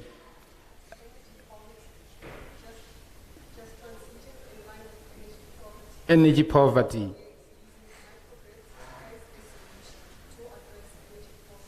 Yes. That question is quite good, actually. Now, and I've had those conversations with ESCOM at Komati when I visited. And I said to them, these areas where you are going to deploy these microgrids, there's limited economic activities. In some areas, there's none. And then I said to them, one of the things that you should start looking at is stimulating economic activities. Your hydroponics in these areas and things like that, that you can then reserve part of the energy and make sure that it starts to support some of the economic activities in the area. We've had those discussions with them. I don't know what they will do with that going forward. I visited a mini grid in Upper Blink Water in the Eastern Cape. Deep rural area, they didn't have electricity. The people there appreciated that mini grid. They're actually generating more electricity than what they need, and they don't have load shedding. so they're very happy with that. And again, when I was there with various government departments that are involved, I also asked around economic activities to say, what do we do with additional power that you're generating here? You curtailing it as opposed to putting it into use and creating some economic activities. So mini grids can be used for that as well. There was a question about just transition framework and closing the gap for unemployment rate. I didn't understand that question properly. Maybe it should be asked again. And then, the extension was that will the sector be able to absorb and maintain all people affected by the transition using the German model and other models that I've spoken about? Now, I gave an example of the German model and the Holland model. One of the things that we know, and it goes back to planning again, is that we know which power station we're going to close when. That we know. We know who is going to be affected when we close down that power station. That information is there at ESCOM. We know we can identify the value chain associated with that particular power station and it's closing down. It's possible. It's not something, it does not need a professor, actually. It needs an intern. So we can do those things and then infuse them into our planning going forward. When I talked about funding that needs to be made available for people who are affected in the energy space, and I gave an example of the hydrogen sector. There are so many sectors. There's the battery manufacturing sector that is coming. When we started with the REAP program, DG, you will remember, part of the main thing that we wanted to do was industrialization of the sector. We started with some of the industries. There's a solar PV plant in East London, IDZ. There's another PV plant somewhere in Durban. When they established the one in East London, one of the things one of my inputs during the processes was that we must create a shareholder scheme for the workers, so that the workers feel ownership of that industry. And that was done. Now, how that was done, the IDC then bought equity on behalf of those workers. And what happens with equity, for the benefit of those who don't know, after certain years, when the IDC got their money back, then those workers, they start to reap the benefits. So that's my model of the affected ones. So I'm saying let's extend this model, DG, not only to the people within the 50%, the 50-kilometer radius where a wind farm exists. Let us run models and look at who is affected in the value chain and how can we assist that person. When we do the reskilling and the repurposing, there are jobs that will come from there. Yes, and mainly most of them will be at power station level. Some of the workers won't lose jobs and all that. But what are we doing for the mine worker? What are we doing for the coal transportation person or driver or owner of the fleet? So those are the conversations that I'm saying we should start to have. Then The chair dealt with the localization. The nuclear part, we've been talking about the energy mix. And I'm happy that this question got raised because my area of specialization is renewable energy. And I'm very proud about that. I was trained by ESCOM in the past, doing my PhD and all that. But I'm a realist. I'll tell you what is real. What is it that we can do and what is it that we cannot do? So the nuclear part, it goes back to planning again. The IRP 2010, if I'm not mistaken, DG will correct me, it had a nuclear share. The IRP 2019 has got, it doesn't have it in the table, it's got a paragraph that says we'll pursue nuclear at a rate and pace that is affordable to the country. The IRP is being revised now, and the reason is not that it's outdated necessarily. The reason is that the technologies, the prices of technologies have been changing. So basically the least cost model will spit out something different today than what it did in 2019. That's the main reason. Now, when we revise the IRP, we take into consideration all technologies. So what you hear outside, people talking about this is better than that and that is not the conversation that the model has with itself before it spits out the results. The conversation is, what is the least cost technology? What are our decarbonization goals? What are our commitments, in other words, in terms of decarbonization? Then it becomes the plan. And that plan, by the way, there is a consultation process that gets followed, and it ends up with NEDLEC, I think, and then NEDLEC approves it. So nuclear, it's not a matter of whether nuclear is going to be there or not. Nuclear is part of the energy mix. I've looked at the energy, the ANC policy documents, like the chair is saying, it has been written there as part of the energy mix.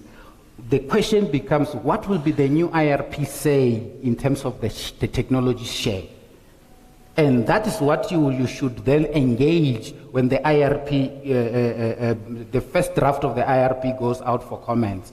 Then you should then be able to interact with it and say, we disagree with this share because of this and these and these assumptions. The correct assumptions are the following, and then you list that, and then that gets considered. I'm not sure if I've covered everything. I think we've been, so that we can be able to still allow some other hands that I stopped a bit, so we can pick up some of the issues if we don't. Yeah. I don't know if you want something you find for them. Okay. Let's take, I'm going to take 3 hands towards the back because I've covered this portion. 3 hands if you can take at the back there, and then come this way, just 6. And then we've got 6 hands that we are taking. At least we have a balance of the room in terms of participation. We are not looking at only the people who are in front. Let's proceed. Good afternoon or good morning, I don't know. I don't have a watch. My name is Mmamoloko. I just want to ask one question to the Prof. I have many, but I'll just ask the Prof. Prof, 10 years ago, while watching television, I saw one of your colleagues, Professor Takatso Mofokeng, saying that if you are a farmer and you have at least 4 cows, then we have electricity for your whole farm. Was that a myth or is it true? And that, because the reason why I'm asking, I see farmers complaining every day that shortage and outages of electricity are bringing their businesses down. Can't we maybe use that Professor Takatso Mofokeng's model to help farmers that they should generate their own energy and leave the other to other people? I'll stop there. If maybe there are other people, I'll come back again. Thank you. Number 2. Revolutionary greetings, everyone. All protocol observed. My name is Tumelo Pizzo. I want to join the queue on the back of the discussion between the chairperson of the session and the panelists. Mine is a question that says that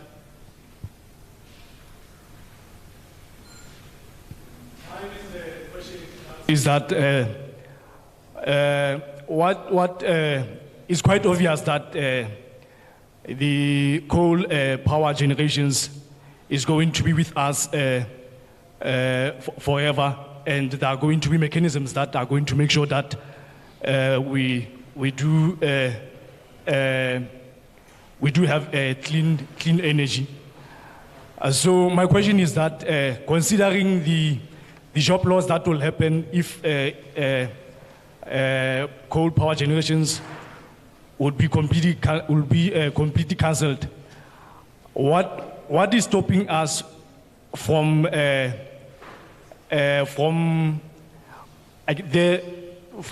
reducing the base load of the grid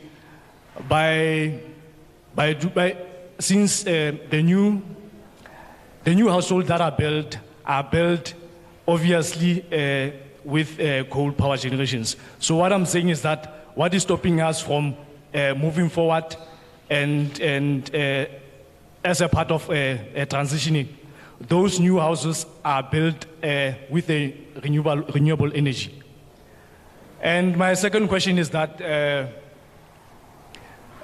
one of the panelists talked about the carbon emission program that he has embarked on, whereby there is a carbon emission and then reused.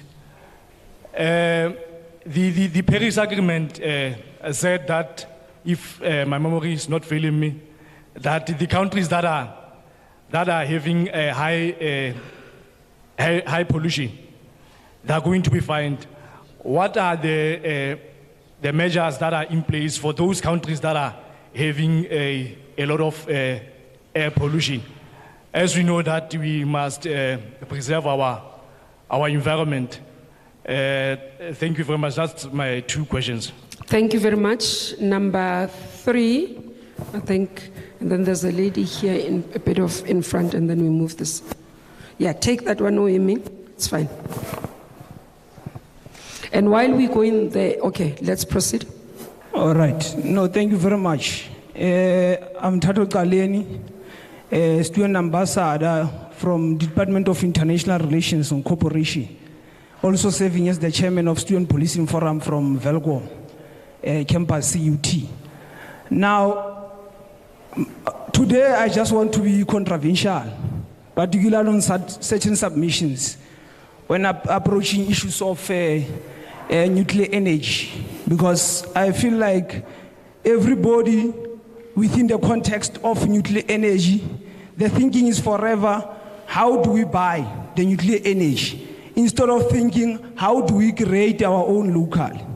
Now, part of what I want to indicate is that today, recently, there's a gas plant that is found in Virginia there, which part of, if you check, moving forward, part of it is going to contribute youth employment in a different part of ways of our people in South Africa.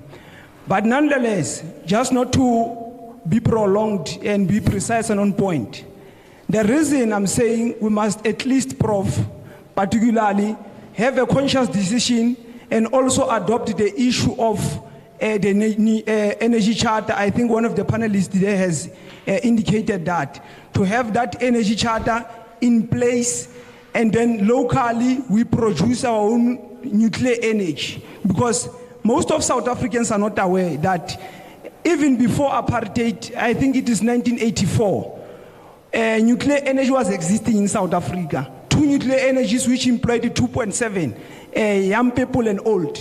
Now, if we have that locally, I think it's going to be less costly than of buying it outside, which is very expensive.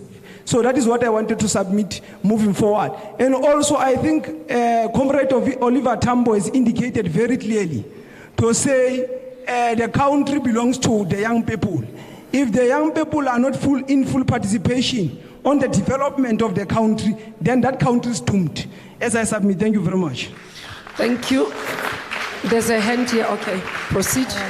Number 4, ne? Is it working? Yeah. No, thank you very much. Greetings to the Honourable Minister, panel members, guests that are here. My name is Councillor Stephanie Naidu. I'm the Speaker of the Mangaung Metropolitan Municipality. I think I have certain submissions to make. I'll stick to our issues at ground level, at local level, because that is where we experience the most difficult task. As councillors, we are labelled as being unresponsive and unable to solve the material conditions of our people on the ground. We go to them. Our reality from an energy perspective is they are vandalizing all substations. These substations are old. It needs money to upgrade them and to get them to workable conditions. But the vandalism doesn't stop. When you don't give them what they want, they vandalize the stuff that they don't need. For example, today they burnt a school because they are telling us we didn't consult them when we brought the school there. So that gives dynamics in terms of when we bring these aspects of renewable energies. Currently, Honourable Minister, we have landfill sites that are becoming chaotic for the city to control. We need about 146 million just to rehabilitate them.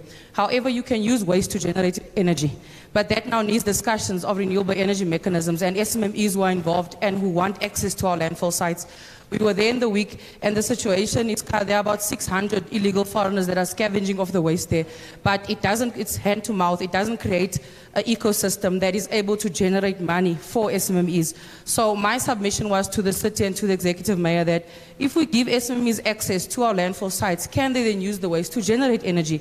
And that is a discussion where you see that waste is actually money that is just laying there. Our landfill sites are full. We don't have money to pay service providers. As a result, if you don't service it for half a day, we are unable to access it as of now. We can't access the Northern Fall landfill site. So that's something that we are not tapping into. And then, Honourable Minister, our young people are saying to us they don't want RDPs anymore because it's taking them away from the economic activity in the cities. They want access to land. There are land pockets that are unused. They want access to land to establish their own businesses. If you're looking at separation of source for renewable energy using waste, you need a place to separate that waste, and you need that land to be there. So from outside, as the governing party, we need to expedite the allocation to land pockets, to young people, to women who have businesses, to households that need things, and not just for residences or for residents or for agriculture, but also just for business, where you have a registered business you're operating from. And then lastly, we have to look at, when we look at the transition to other energy types, currently cities residents owe us 4.8 billion rand in services. When you go to them and present these things, the first thing they ask you is how much will this cost us? We have an 80% poverty base that we have to service out of a 20% tax base that is servicing this 80% of poverty base. So as a city, we are unable to even develop towns as we speak. We're unable to develop webinar. We're unable to develop Van Starensres because there's no money at CAPEX level. So I would want to suggest that when we look at these things, we need to take along our rural community. They call this a metro, but this is not a metro. This is a rural metro because it's at developmental stage. They don't even understand aspects of separation of source at our recyclables. You still have to teach them how to separate paper from plastic. And that's how basic our Mangaung community is. As much as it's called a metro, it's not a metropolis. It is a rural metro. So I would want to appeal to the panel. When we look at these solutions, we have to look at how we take along and create the environment for black SMEs, for women, for youth as well as the unemployed sector, which is the largest sector. And a large majority of that is the young people. Thank you very much. Thank you. Number 5. Let's not deviate. We are not in human settlements issues. We are on energy, please. Thank you. Thank you, Honourable Minister. And let me say all protocol observed. DG, just to check with you on this one, do we perhaps have the system that we have in place that ables to detect the illegal connection of power that we are having in our society? Do we have something of that, or are we depending on the tips that we are receiving in the community that there is a illegal connection? Thank you, Honourable Minister. Thanks. I think that was the last one. I don't know if I've closed out somebody. In that regard, I think we're likely not to take any more. Okay, there's one. We will not be taking any more hands after this. Okay. Oh, yeah, I'll come back to you. Proceed. Good afternoon, Program Director. Thank you very much. My name is Tolile Faku from St. Lake. Beta and Tate Maroja raised two issues, Chairperson. The first one is the issue of us making sure that when we go on the jet transition, we make sure that we secure the energy. This is when Tate Maroja came technically to say, you've got that difference of what the power stations which are currently in ESCOM are able to produce. We need to secure and make sure that we close that gap and bringing and investing the money in making sure that those machines are correctly maintained. Where necessary, they need to be refurbished, so that we invest money on those ones and secure that. If we do that, we'll be able to secure your industries to be able to give us more money in terms of tax and returns, which will then indirectly we take that money and go and use it for economic development. It is very important what Betha raised earlier, Chairperson.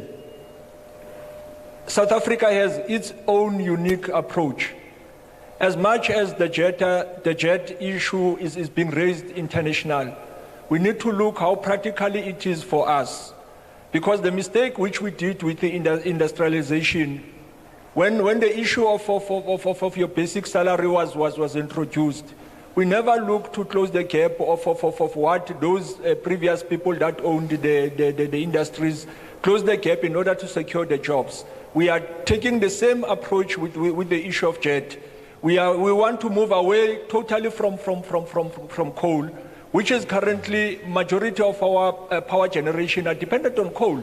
Let's make sure that we keep these plants running and assisting us to get more money in order then to go and invest on the new technologies. Thank you very much.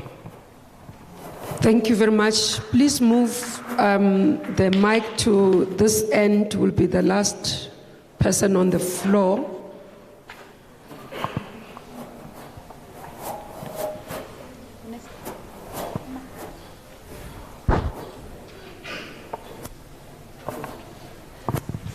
Yeah.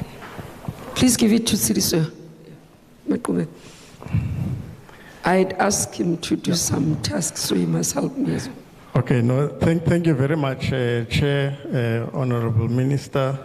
Good afternoon to everyone, all protocol observed.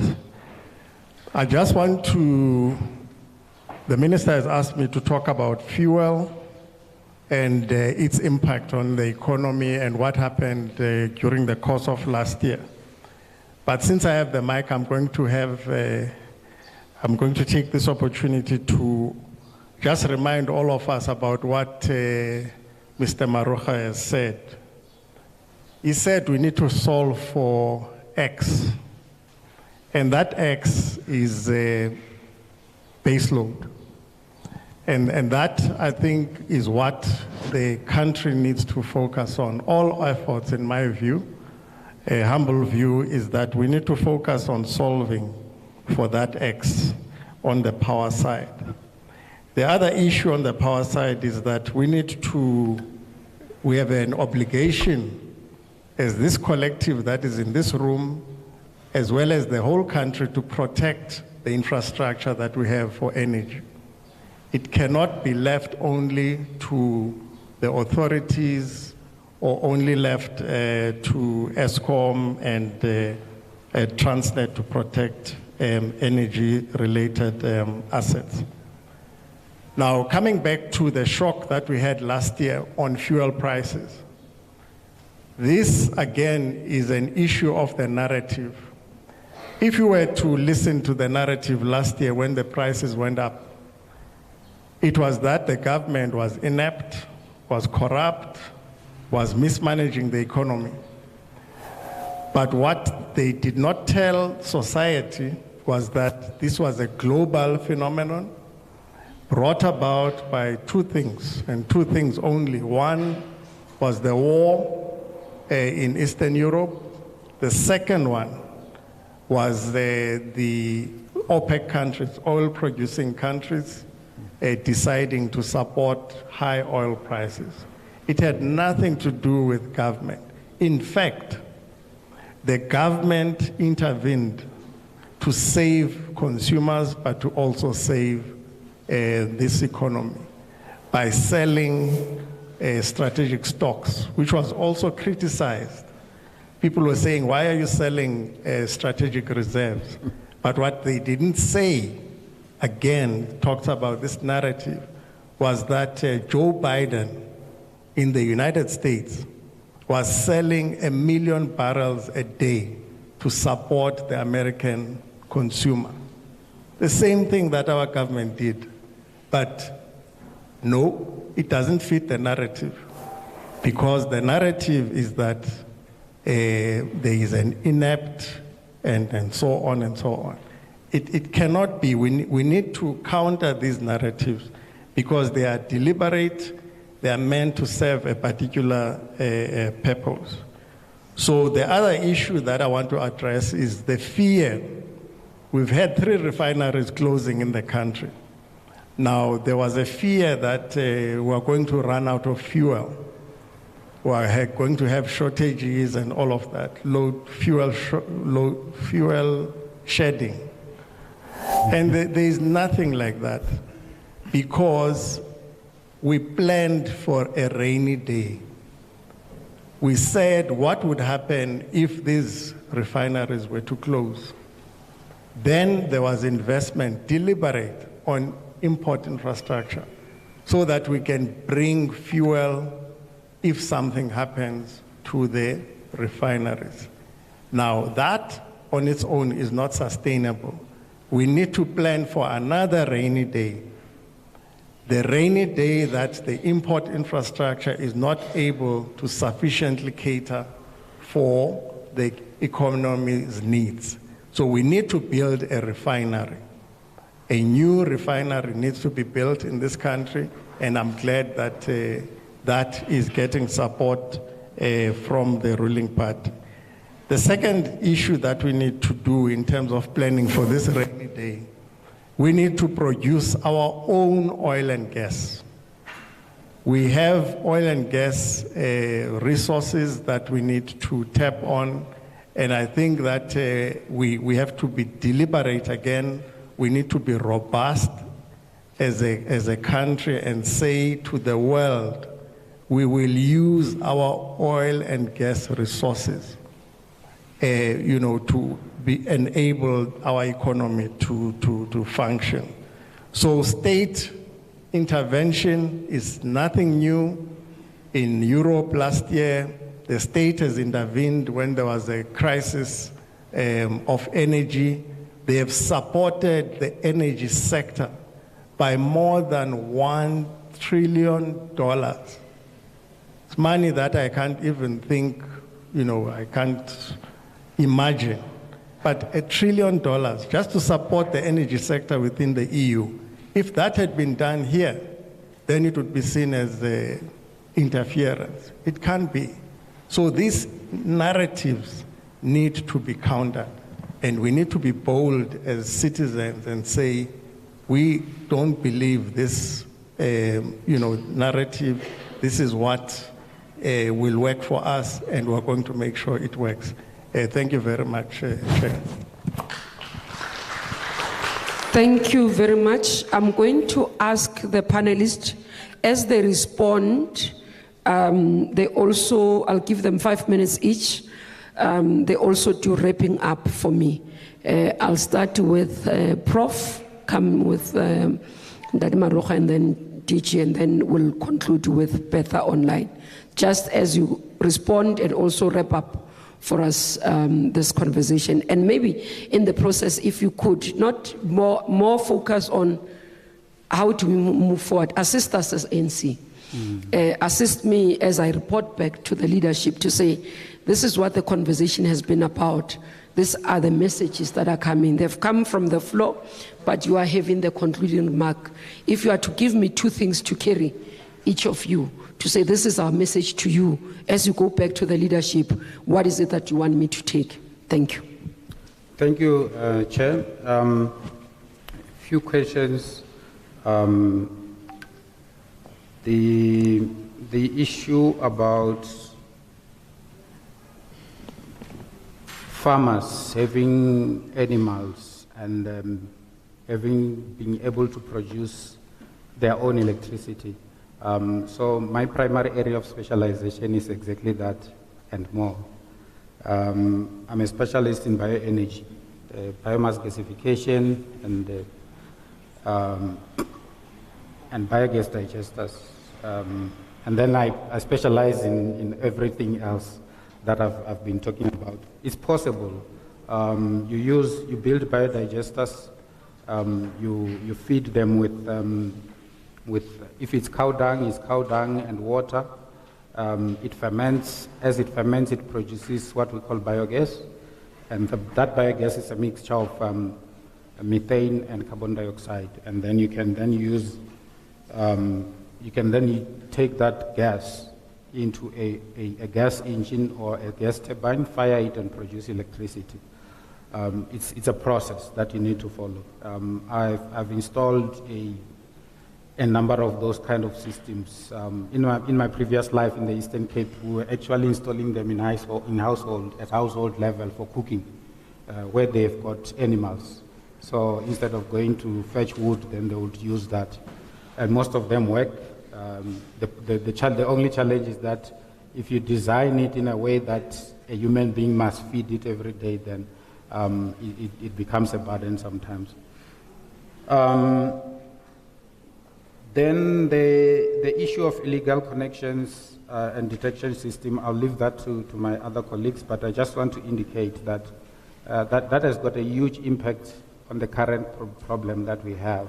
Way back when I was still with the University of Fort Hare, we were involved in an ESCOM DSM project where we were changing the less efficient lights to more efficient lights.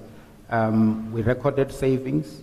And when we went back to do what they call measurement and verification, to check, we found that the savings that we recorded in the past were no longer in existence. And then when we did some further investigations, we then found that there was an informal settlement that's mushroomed closer, and people just connected illegally, and then all those savings went into the informal settlement. So that's a big problem, about 400 megawatts that we're talking about. Now, the take home for me is two things, Minister. One, on the just energy transition, let us consider the people who are affected by in the sector. We are disrupting a sector. Let's ensure that whatever we do, we benefit the people who are affected. And we should look beyond just the power station levels, and we should look at the energy sector in general, and the various systems that will come into place with industrialization. We must push on industrialization. We must push the issue of locally developed IP. This IP gets developed in South Africa. It goes overseas, and we buy it very expensive. Elon Musk left South Africa. He developed the batteries in the USA. He's about to come back with electric cars, Minister. And we're going to buy them very expensive.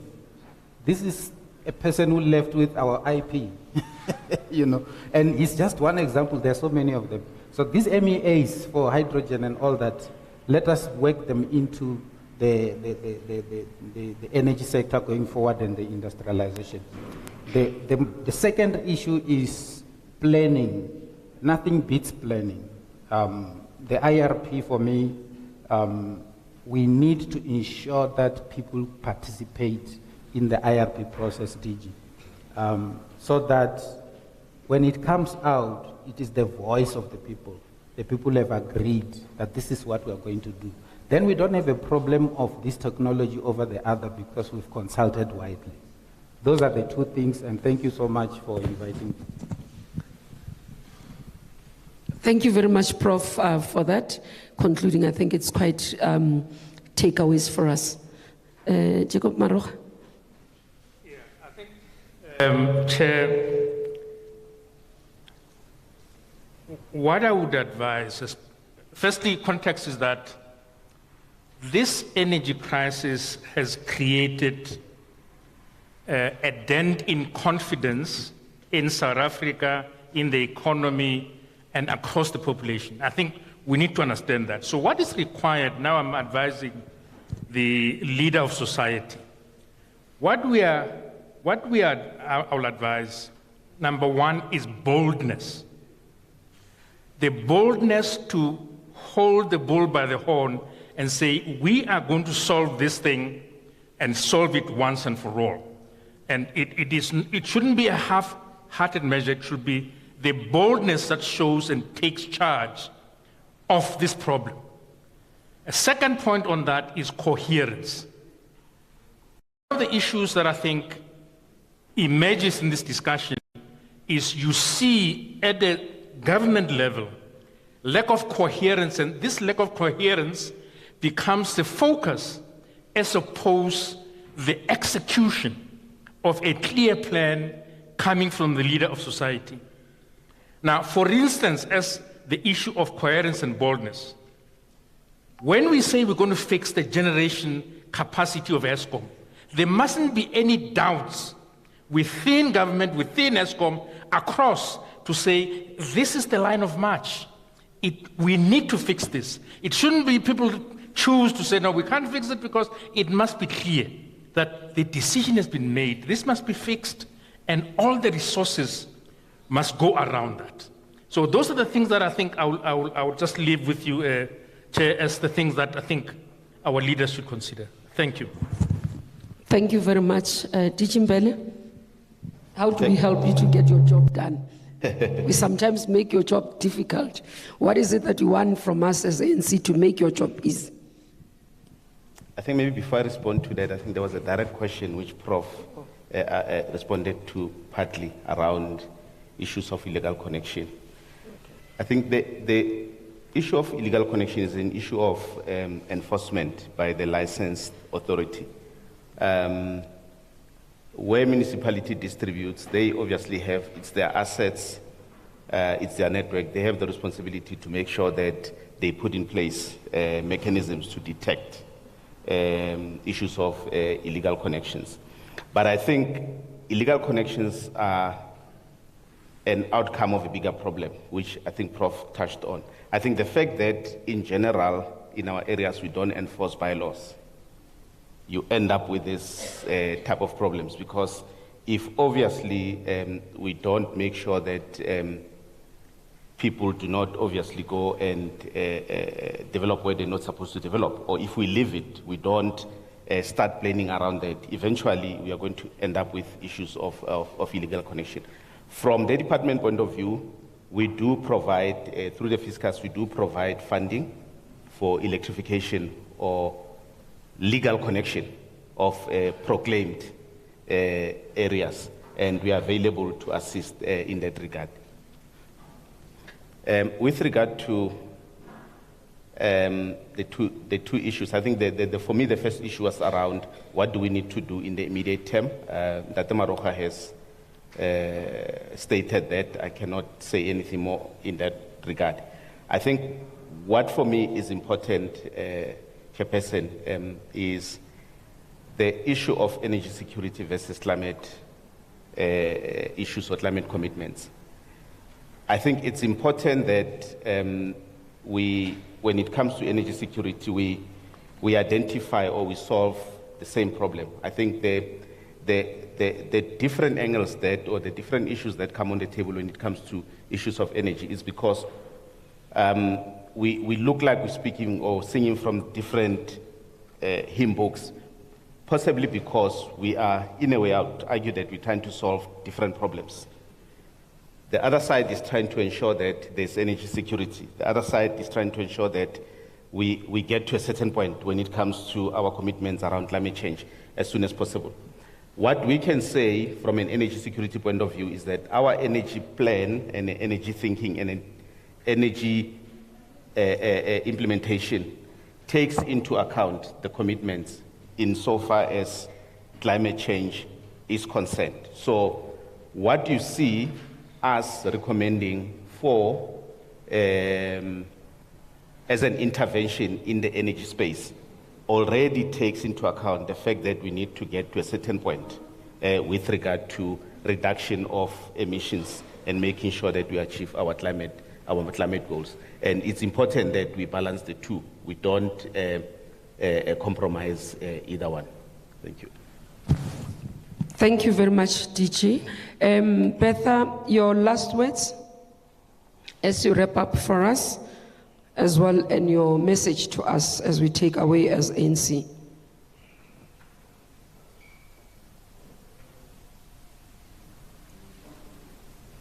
Thank you, ma'am. Two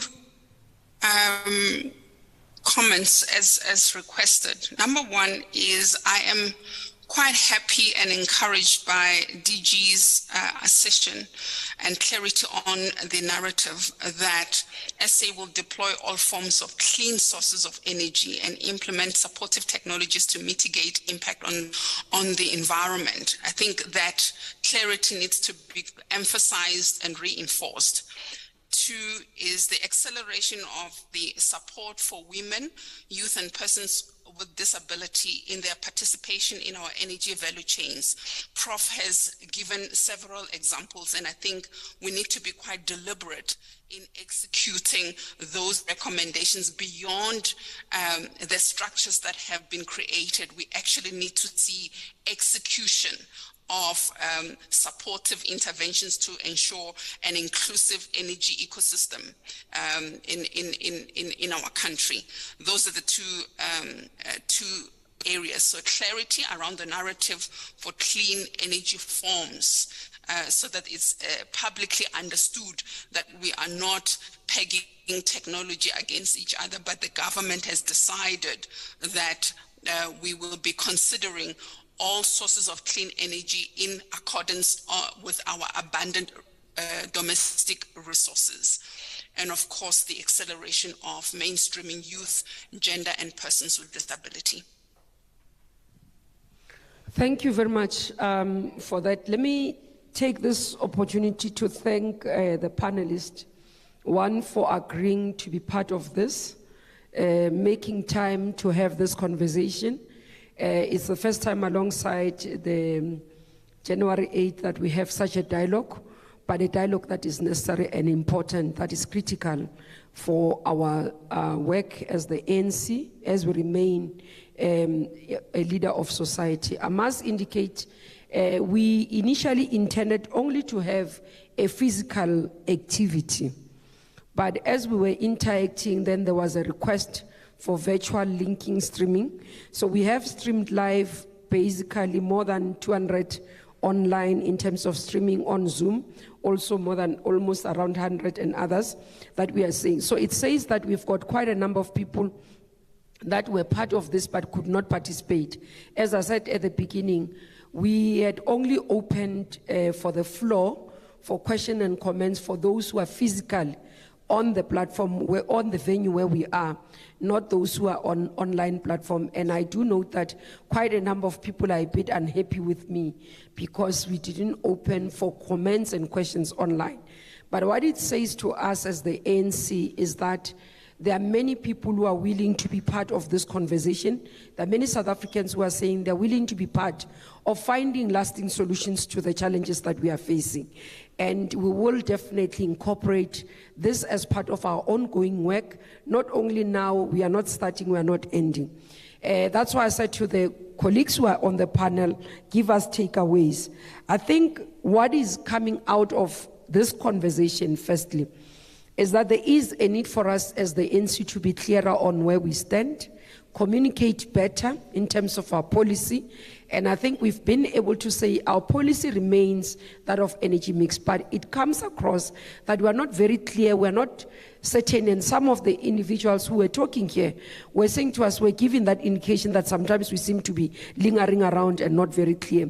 So it's quite important for us to be very clear around that. And as we came out of conference yesterday, even delegates were very clear in terms of energy mix as a policy of our movement. But again, the important lesson as well, and perhaps those of us who are practitioners, but also even business people within various sectors, there isn't a need for us to talk down on one technology against the other, because the energy mix means that we are able to accommodate all energy technologies that exist, and also because our IRP, it's one of the documents that acknowledges that. Part of the responsibility and what we said in conference was that the IRP must be revised, the 2019 one, but we said it must be done in a transparent manner so that all of us are able to have confidence in how the modeling has been done and what has been developed out of this. It's part of what we have been given as a mandate, those of us who in government, to go and take and ensure that we implement in that area. Again, what has come across here is that security of energy supply is critical, but also stopping load shedding.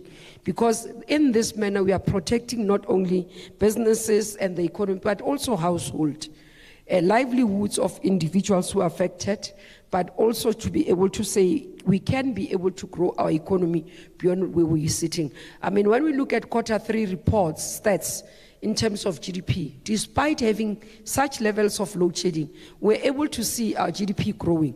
So meaning that if we can overcome the issue of load shedding, it means we are positively going to see the growth in terms of GDP, but also not only that, because as well, when we look at labor survey, Q3 also showed positive results in terms of employment, meaning that we could be able to solve majority of the issues that South Africans are complaining, dealing with hunger, dealing with poverty, unemployment, and inequality.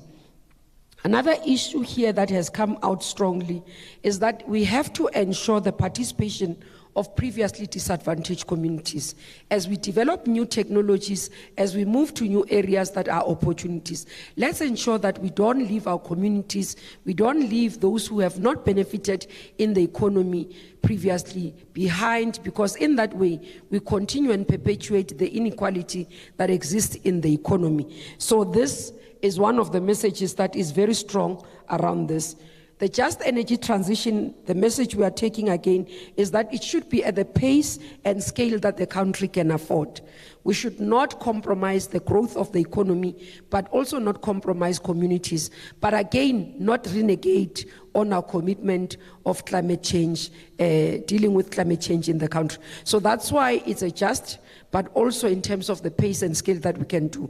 But while we're dealing with that, and that's why it's important to always say, the technologies should not clash, because you need base load, you need the renewables to come and boost, you need nuclear, you need gas. We didn't even touch gas as we're discussing. We have quite enough gas deposit in the country, opportunities that exist in terms of gas that we should be able to take advantage. Hydro, we need be able to look into. So there are quite a number of areas that we are talking about, protecting such areas so that we are able to see growth of our economy, but also ensuring that as we do all these things that we do not compromise our community. Then another issue that has come strongly, which always come when we deal with government and ANC, is the issue of communication. I think this platform and many others, I know some people say they are talk shops. I don't think they are talk shops. These are platforms that helps to clarify information. These are platforms that helps to ensure that both ourselves in government, in the ANC, and those who are practitioners are on the same page, but we are also singing from the same hymn book. We also can assure South Africans that what we do as interventions have been informed by expertise, but people who are more role players and critical stakeholders in the areas that we do. So this will not be the only sector that we focus on. It will be issues that we focus on many other sectors, as the Secretary General has requested us. And the last message that we take, which was also the message that we got from delegates in conference, was that government has to stop load shedding as in yesterday.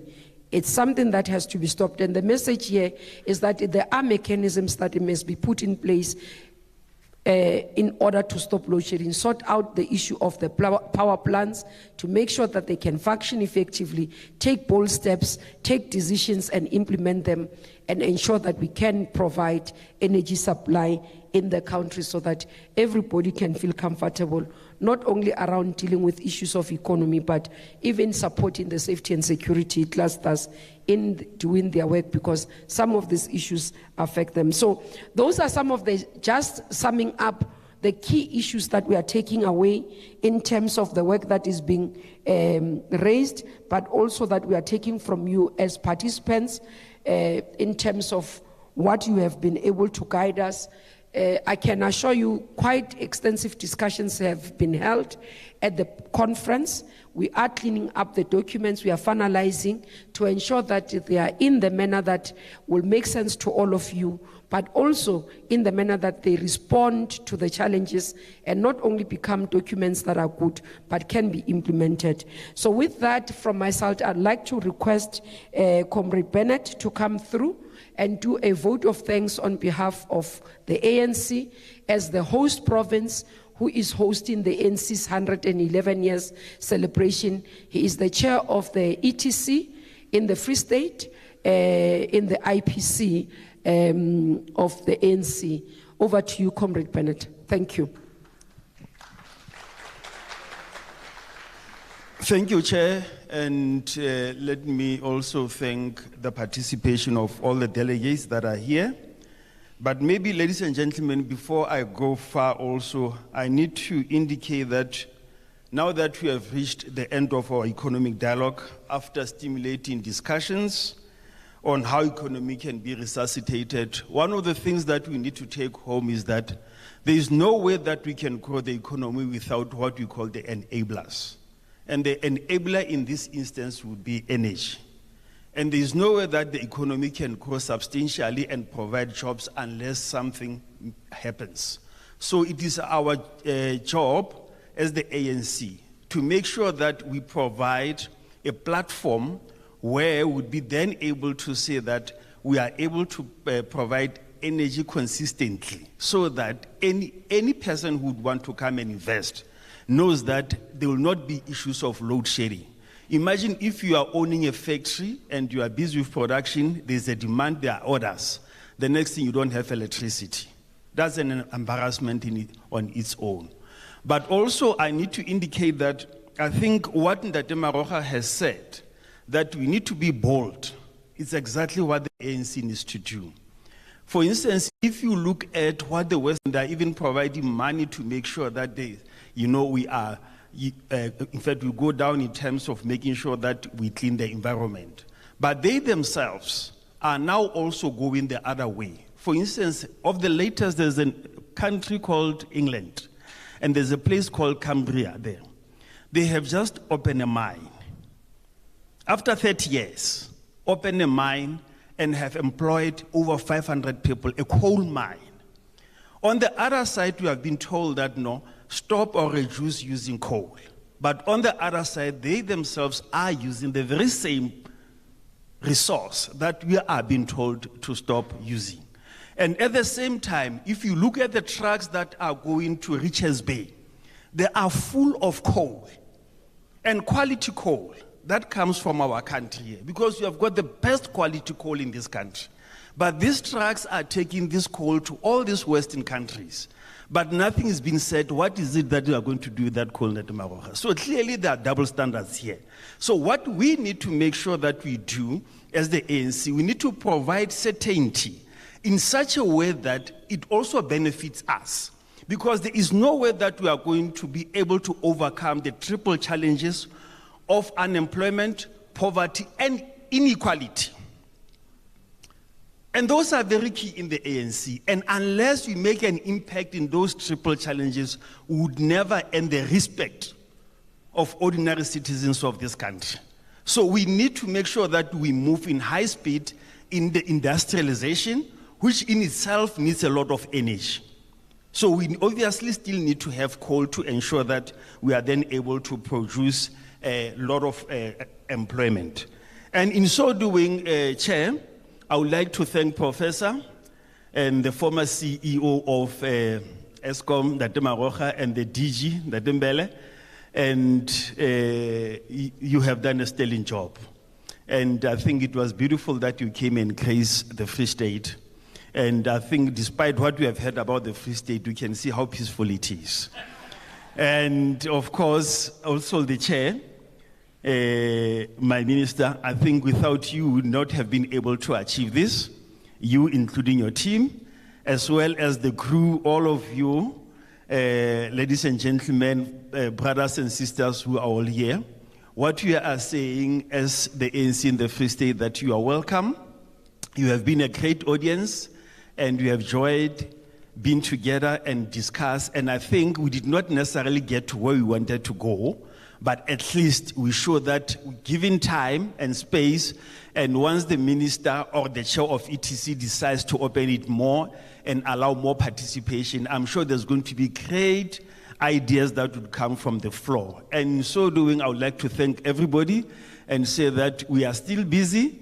Please make sure that you participate in other activities that we are having throughout the province as you are engaging ordinary citizens, and then making sure that some of you, in fact, all of you that I see here, I'm sure I'll see you tomorrow in the gala. The tickets are being sold, the tables for some of you, because I'm sure people that are here are also economists and business people.